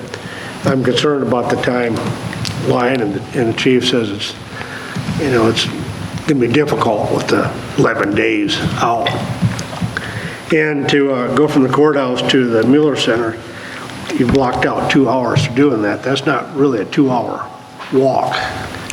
And is there any flexibility on your part? I asked that question, but the short answer was probably not. Did I hear that right? Or expound on that a little bit, if you would, please. Well, the 3 to 5 time frame is going to be 3 o'clock. We hope to assemble outside of the jail across the street in the parking lot, the dirt parking lot area out there.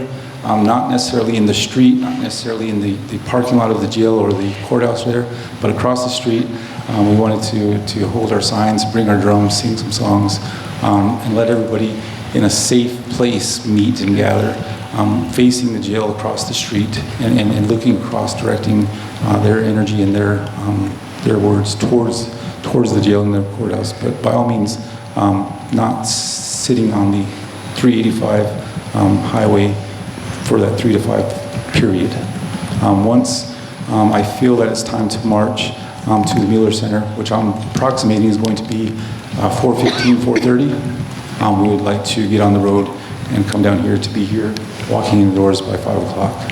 So you're really talking about occupying the street for maybe a half an hour? Is that what you're saying? Approximately, yes, okay. Definitely.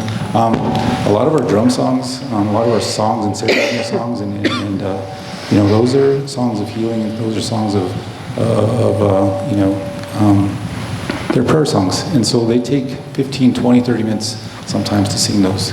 And so we're not going to just only stand in the street and yell and do like that, but we really want to bring a good energy, not only to the marchers, but to ensure that everybody around us, including the people in the jail, including the people in the courthouse, know that they're in a safe environment, to know that we're not there to harm them, to hurt them, or to disrupt anything that they're doing at that time.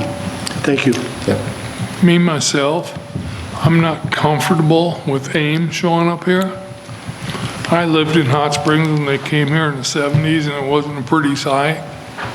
I'm sure people's changed since then, but just the name alone has citizens kind of leery.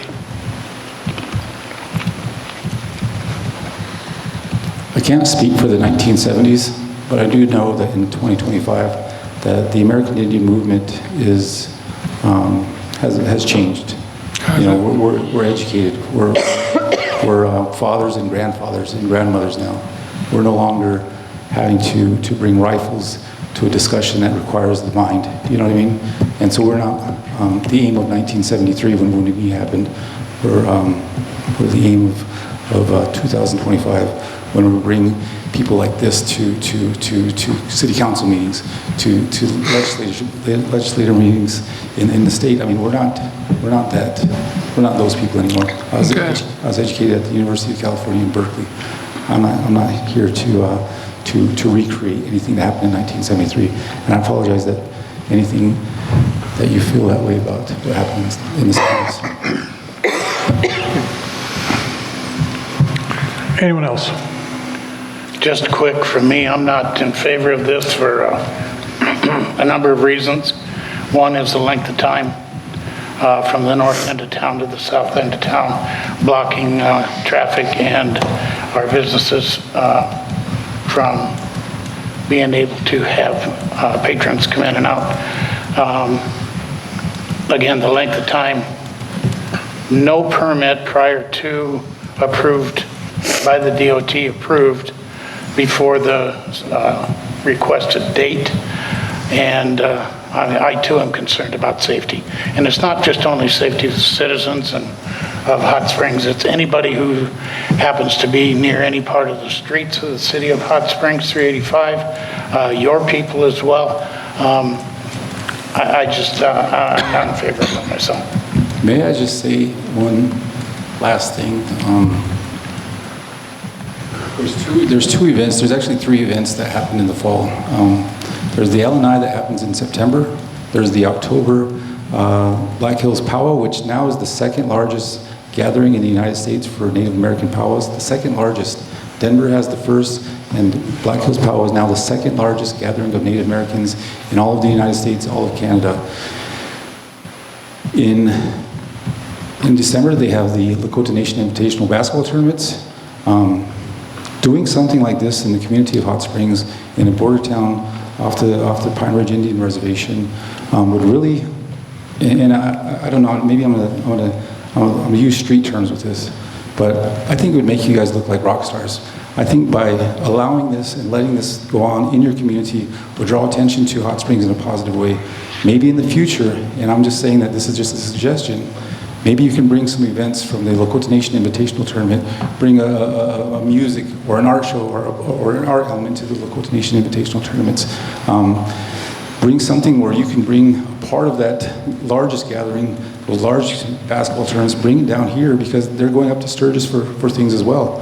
I mean, there's so much opportunity, and I know this is a conservative and a Republican dominated environment. I mean, when we talk about numbers and we can talk about revenue and money, like you guys were discussing earlier, I mean, this is an opportunity, a golden opportunity and a golden egg on many levels. And it would really, like I said, using street terms, it would make you guys look like rock stars.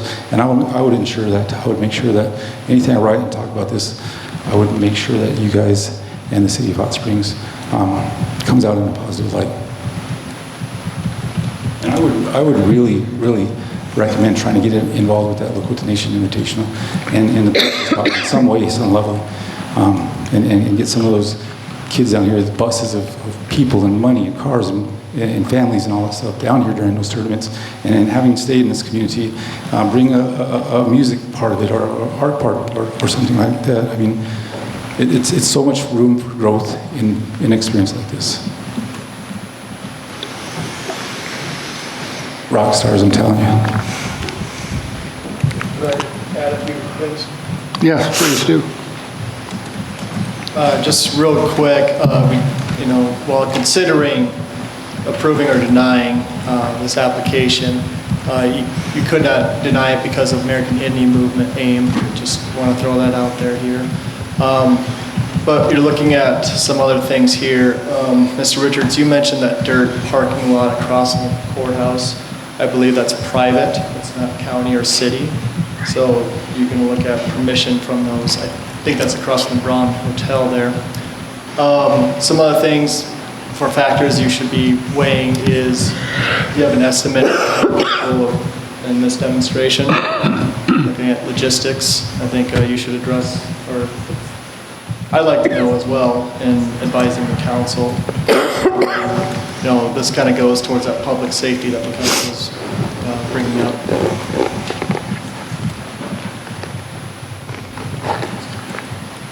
I'm a very popular man. I'm a award-winning journalist, both on a national and state level. I've had a TV show called Oyate Today in Rapid City, and that's relevant. And those points are relevant in the sense that my popularity brings out a lot of people. I cannot say that there's going to be 20 here.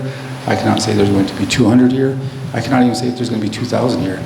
I know that in the past when we've done these in Rapid City, average-wise, 100 to 200 people, max.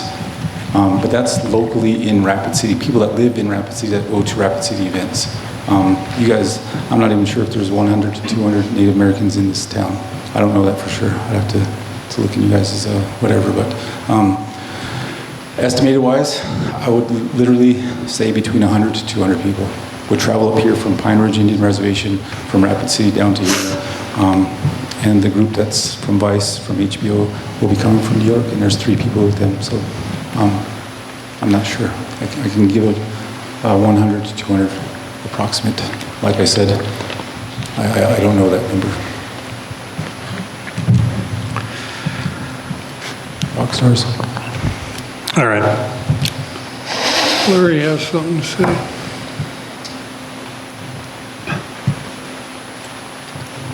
Larry, do you have something you want to say? Can I speak, Council? Yeah. Yes. Thank you.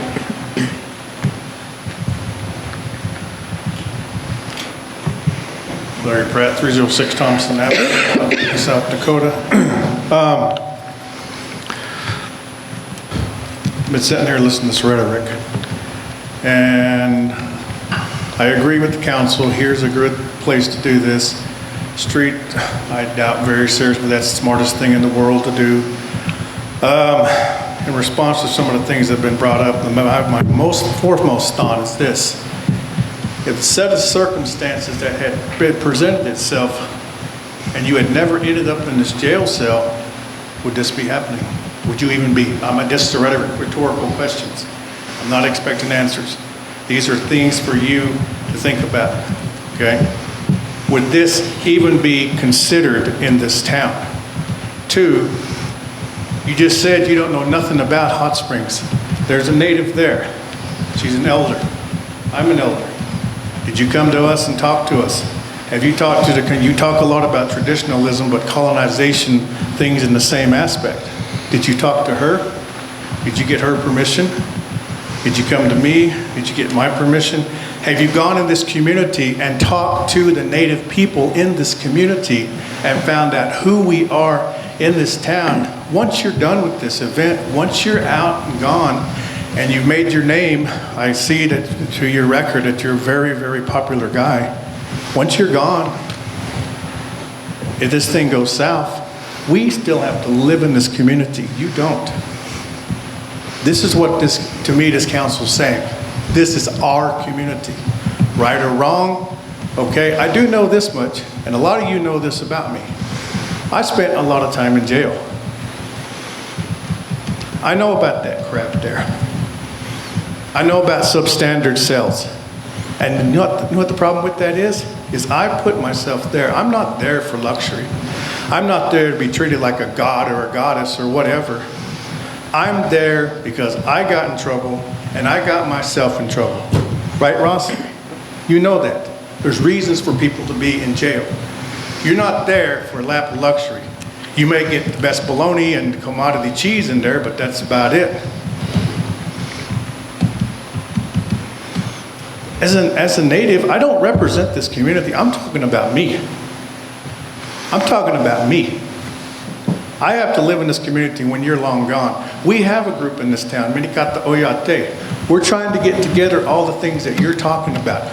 You all know this as a council. Yep. You're very well aware that as a council. We are working, that group is working to get cultural awareness brought into this town. If somebody that's native is in jail, they put themselves in there for a reason. I come from Oklahoma. I'm Southern Cheyenne, okay? And I will tell you firsthand, for a nation of people that claim to be as traditional as you are, but have such a high rate of people in jail, that's not traditionalism. Traditionalism is getting up off your butt every day, going to work, taking care of your family, taking care of the needs of the people, and putting yourself last. Not standing up in front of a council trying to impress them by your standards and who you are as a human being. Every one of you up there know I will always put myself last before the people, and I will make sure the people come first. I'm not in favor of any of this. You want to have your first right amendment and have it here, that's really cool, knock yourself out. But don't go down here on the streets of Hot Springs and pull something like that. I was back in the day when we were in Denver, we had to walk from the library to the federal building, but we didn't go on a main road. We went on the road that was populated by pedestrians. I get that. This isn't that type of atmosphere. It's, you know, I'm not okay with this.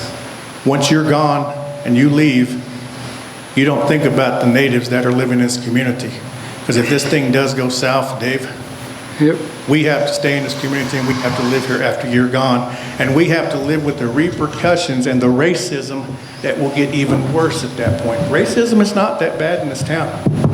It's only bad because people that are native and other people that are in jail are pissed off at the system because he arrested me, he doesn't know who I am, and it's his fault. He should have never been where he was. This is called taking responsibility for your actions. So once again, I will finish this and preface this again. Would any of this have come about if you had done what you were supposed to do by paying your child support? Thank you, council. Thanks, Larry. Thank you.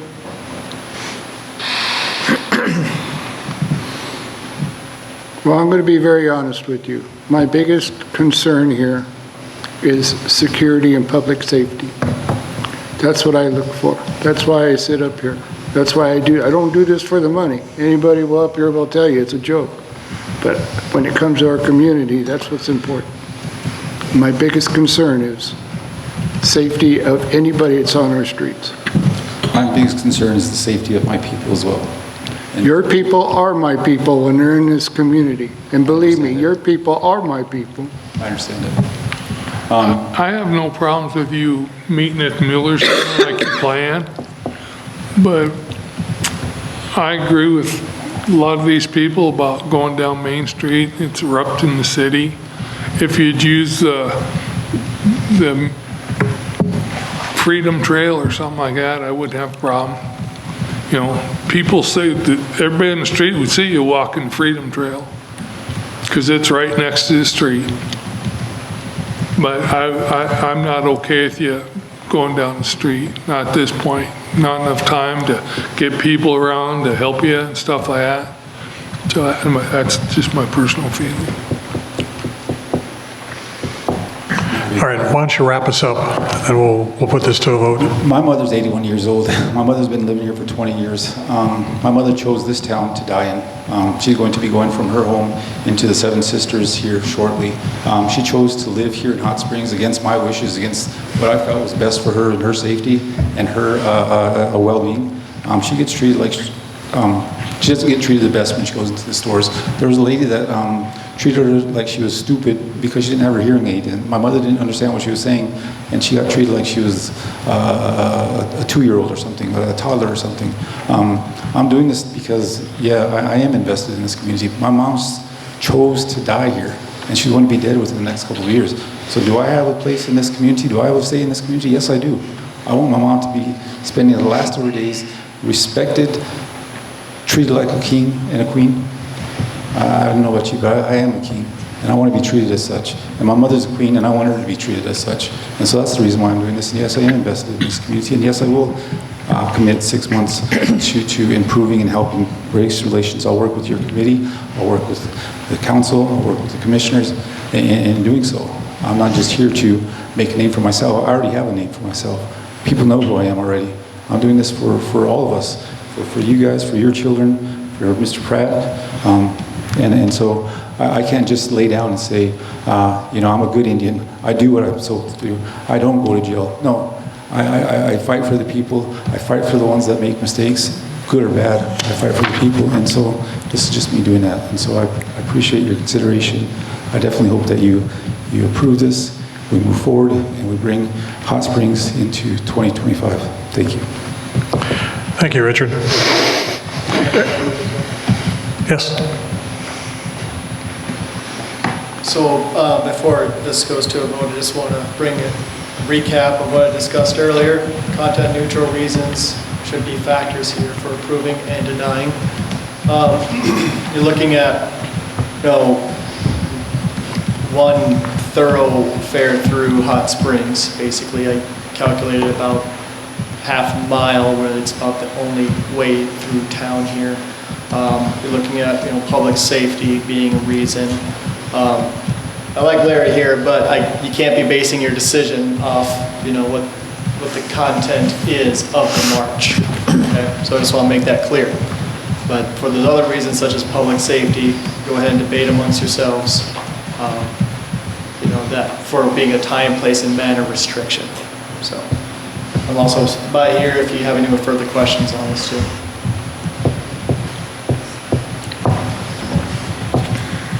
All right, counsel, any more questions for our attorney? Austin? I just keep kind of going back to the timeline here, and we're talking 11 days, is that? Well, expand on that just a little bit again, just refresh me. So what the city should be doing is being consistent in granting requests and balancing factors of why you're approving and denying. Okay, you've had, or you guys have more knowledge on this with what you've approved before, such as parades and such. I think it was months in advance, logistics were being ironed out. Chief Norton here is as well, if he wants to give more input on giving 11 days notice just for something in a town like Hot Springs where you have one highway basically for a lot of that. So yeah, that's just something to consider is you're gonna want to articulate your reasons one way or the other. Okay, thank you. Let me just want to go on record as saying, Mr. Richards, I support what you're wanting to do here, but I have issues with the timeline. And based on what Chief Norton has said, and I have concerns with that. So just want to go on record as saying that.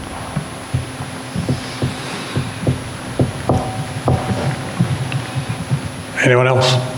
I will concede that I would allow some flexibility in the time frame, if need be.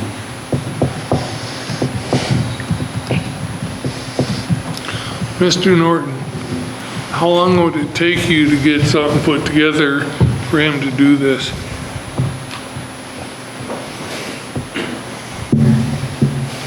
I mean, there's just so many unknowns at this time. I know that the permit or application is for Highway 385, but does it go, are we turning at Linz Dakota Martin going south on 6th Street towards the Mueller Center there? What's the route? How many people are we anticipating?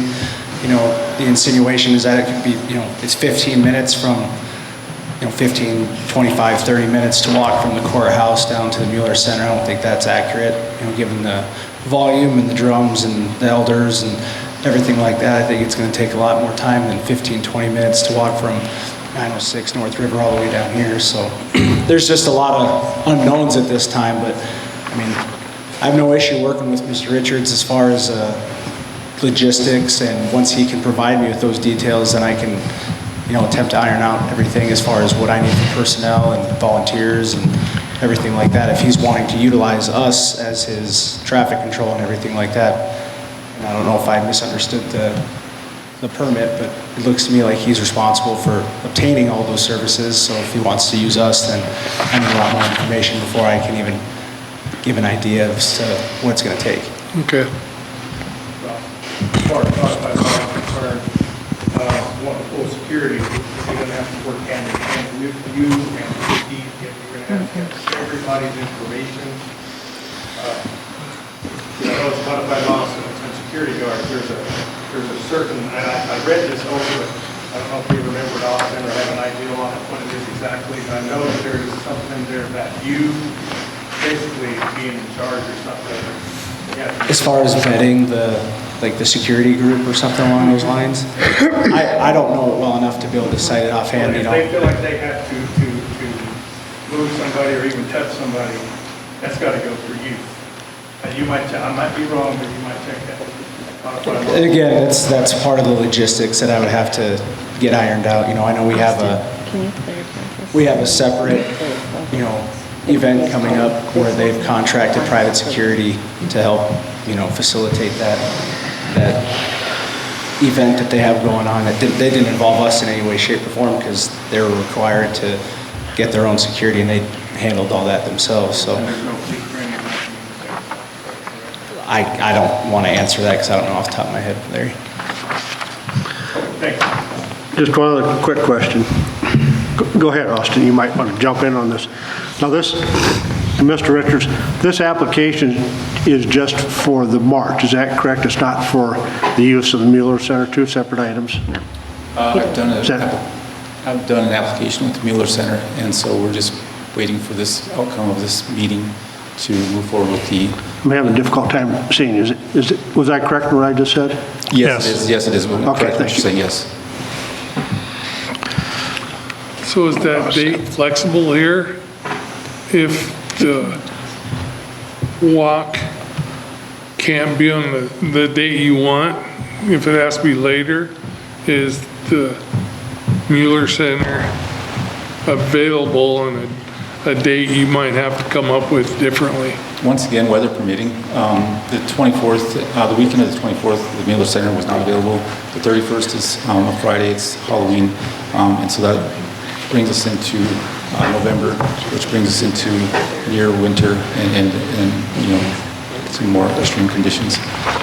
So we wanted to do this weather permitting. So I think I would love to meet with Mr. Norton, Chief Norton, as soon as possible. Perhaps tomorrow if he's available. I can get him the names of several entities and groups and people and individuals that he would need to kind of give him some confidence and some support in what he's trying to and help with what he wants to do on his end as well. So. Okay.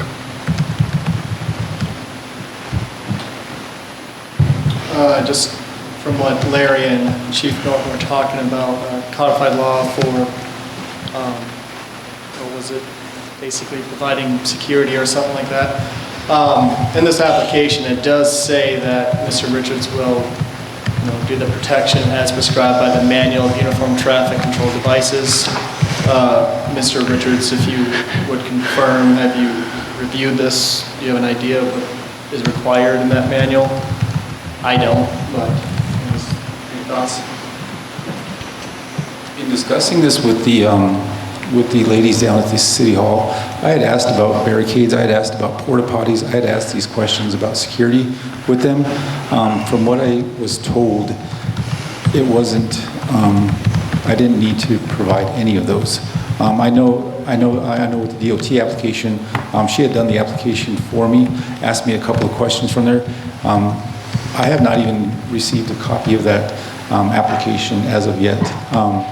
And so I can definitely go over it tomorrow. But that just seems like a financial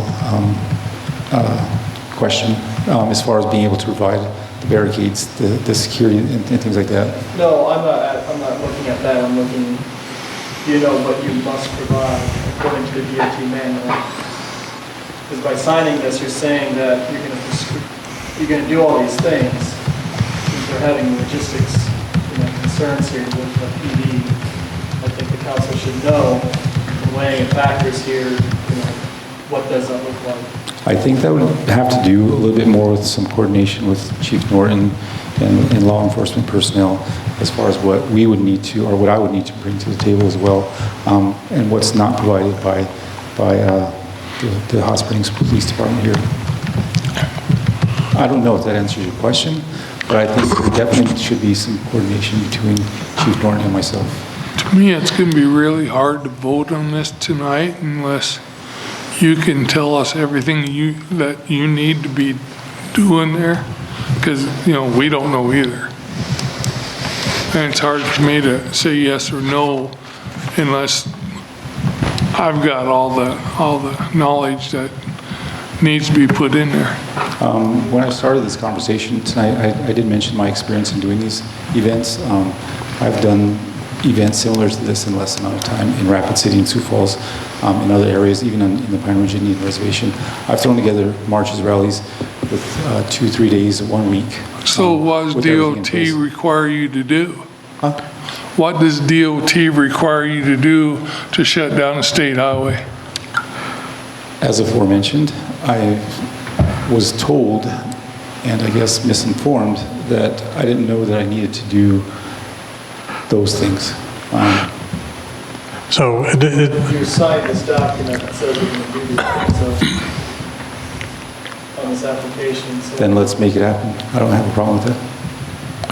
So the document that's being discussed is not a Department of Transportation, South Dakota Department of Transportation document. It's a federal document Yes. that states use, and it's available online.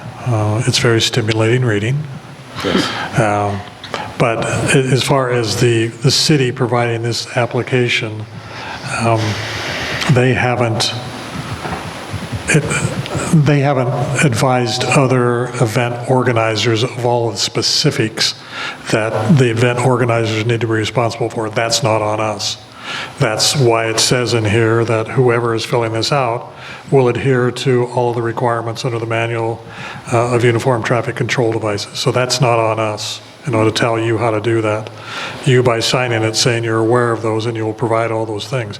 For me, it still comes back to what Austin has been advising council, is you need to be consistent in how you're deciding whether you want to approve or not approve this request.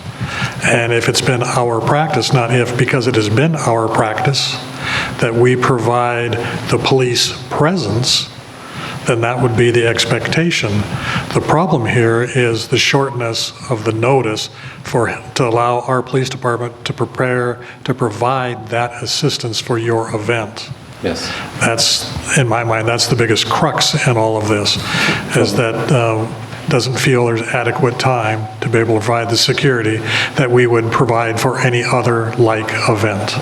From my understanding, that as far as I know, or and it's getting a little late. I biked 23 miles today out to Angostura and back, so I'm a little tired. I plan on doing it again in the morning, but at any rate, I understand that this was the first step. I thought that the DOT was the second step.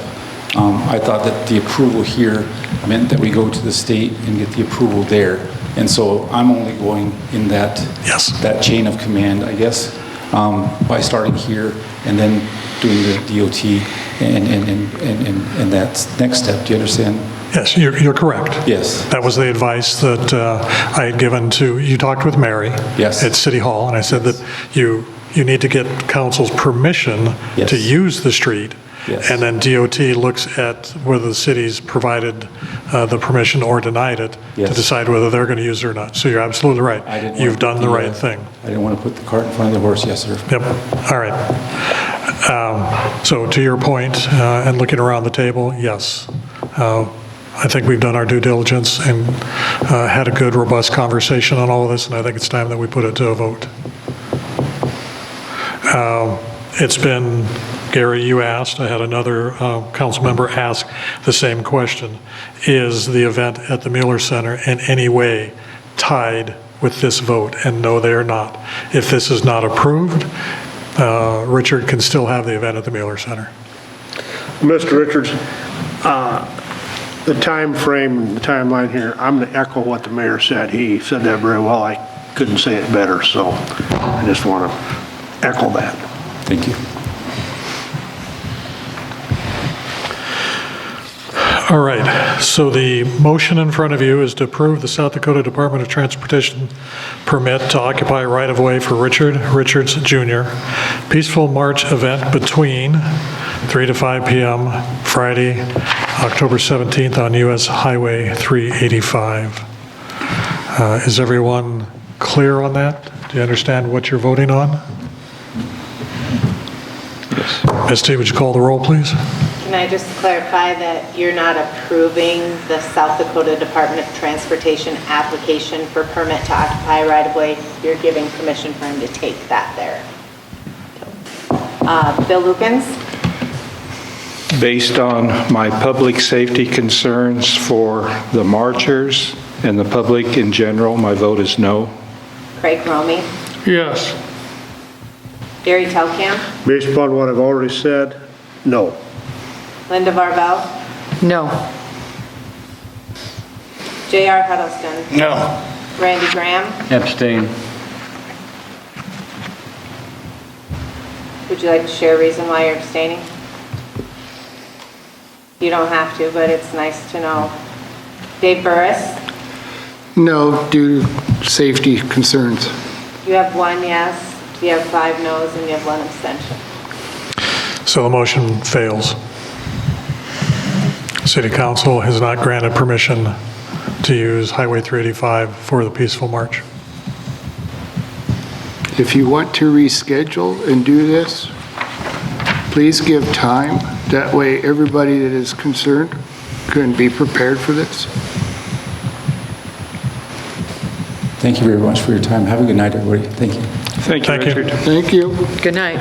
I hope you still use the Mueller Center.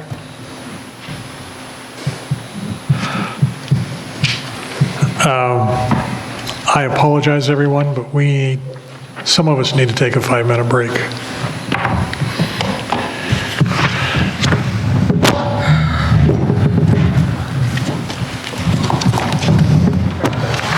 All right, Misty, looks like we've got everybody back, showing 9:17-ish. What time is it? 9:17. Time to go home. All right, so we'll move on to new business item D. Can I get a motion to approve and authorize the mayor to sign the South Dakota Department of Transportation Disadvantaged Business? I make a motion to approve and authorize the mayor to sign the South Dakota Department of Transportation Disadvantaged Business Enterprise DBE Unified Certification Program UCP agreement. Second. I'm not sure who jumped in first. Bill Lukens? Who seconded it? Bill? Discussion? All in favor? Aye. Opposed? The motion passes. New business item E. Can I get a motion to approve and publish 2 times the Bros Engineering invitation to bid? Make a motion to approve and publish 2 times the Bros invitation to bid, BRO 8024 0023-1 PCN 09H3 Minnetonka Avenue Bridge Structure Replacement and Approach Grading. Second. Discussion? We're finally at the point of bidding the Minnetonka Bridge. For the Public Works folks, we do have a little change here. If you look at the invitation to bid, they need to be back at City Hall by 12 p.m. October 28th, and will publicly be opened and read aloud. So that will be at City Hall after 12 p.m. rather than read aloud at the Public Works meeting, according to this invitation to bid. What date is that, Bob? October 28th. It still should be your Public Works Day? Your Public Works Day, but in previous bid openings, we've accepted the bids at Midi Hall. It's getting late. At City Hall until 12 p.m., and then we take them to the public. We've taken them to Public Works and opened them there at 1:15. This one, we'll have you folks at City Hall after the 12 p.m. deadline. They'll be opened and read aloud there. What time, 12:30? At 12. 12? You said after the 12, so 12:01. 12:01. 12:02. So if we're there at 12, we're okay. There you go. 11:30. 11:59. Okay. All in favor? Aye. Opposed? The motion passes. Motion to approve new business item F, certify and authorize the mayor to sign the right-of-way certificate and the utilities certificates. Make a motion to certify and authorize the mayor to sign the right-of-way certificate and utilities certificate for project number BRO 80240023-1, PCN 09H3 in Hot Springs Bridge Improvement Grant Project. Second. Discussion. These are documents associated with the Mendocino Bridge construction. All in favor? Aye. Opposed? The motion passes. Going to get a motion to approve new business item G, accept designated donation of $10,000 from the T. Heskovitz Memorial Foundation. Make a motion to accept the designated donation of $10,000 from the T. Heskovitz Memorial Foundation to be used for supplies for the Hot Springs Police Department. Second. Gary. Discussion? All in favor? Aye. Opposed? The motion passes. On to new business item H, going to get a motion to accept designated donation of $5,608.42 from the Hot Springs Youth Soccer Association. I make a motion to accept designated donation of $5,608.42 from the Hot Springs Youth Soccer Association to be used for one-half the expense related to the replacement of fencing surrounding a soccer field in Butler Park. Second. Gary. Discussion? All in favor? Aye. Opposed? The motion passes. Can I get a motion for new business item I, accept designated donation from the Don Gannon Committee of $2,925.03. I make a motion to accept designated donation from the Don Gannon Committee of $2,925.03 for the purchase of 9 ball washers and stands and $3,388 for new bunker liners, both at the Southern Hills Golf Course. Second. Discussion? All in favor? Aye. Opposed? The motion passes. New business item J, can I get a motion to set a public hearing on October 20th, 2025 at 7:10 PM? I make a motion to set a public hearing on 10/20/25 at 7:10 PM to act on the off-sale retail malt beverage South Dakota Farm and Wine license application from Dave, the Superfood Truck LLC, DBA The Bunker, to be used at 635 Jensen Highway. Correction, that should read on, off, not just off. He said off. Oh, I thought it said on off. No, sir. Oh, well, there is a slip between my mouth and my brain. Discussion? I have a question. If this food truck changes location, does that affect his malt beverage? This is the bunker. It's a fixed structure. We don't allow alcoholic beverage licenses for mobile food trucks. This is for the bunker. Okay, I thought it was a mobile food It's that truck. building he built right next to it. Oh, okay, all right. Okay, question answered. Any other questions? All in favor? Aye. Opposed? The motion passes. And our last new business, item K, can I get a motion to recognize and record the names of the 3 suppliers and their quotes? Make a motion to recognize and record the names of the 3 suppliers and their quotes received for the purchase of 4,500 gallons of 100 low-lead aviation gasoline by Hot Springs Airport as required by South Dakota Codified Law 5-18C-6. Purchase made with City Service Valcon at $4.38 per gallon. Other vendors considered were World Fuel, Ascent Aviation Group, at $4.53 per gallon, and Dooley Petroleum at $4.38 per gallon. Second. Discussion?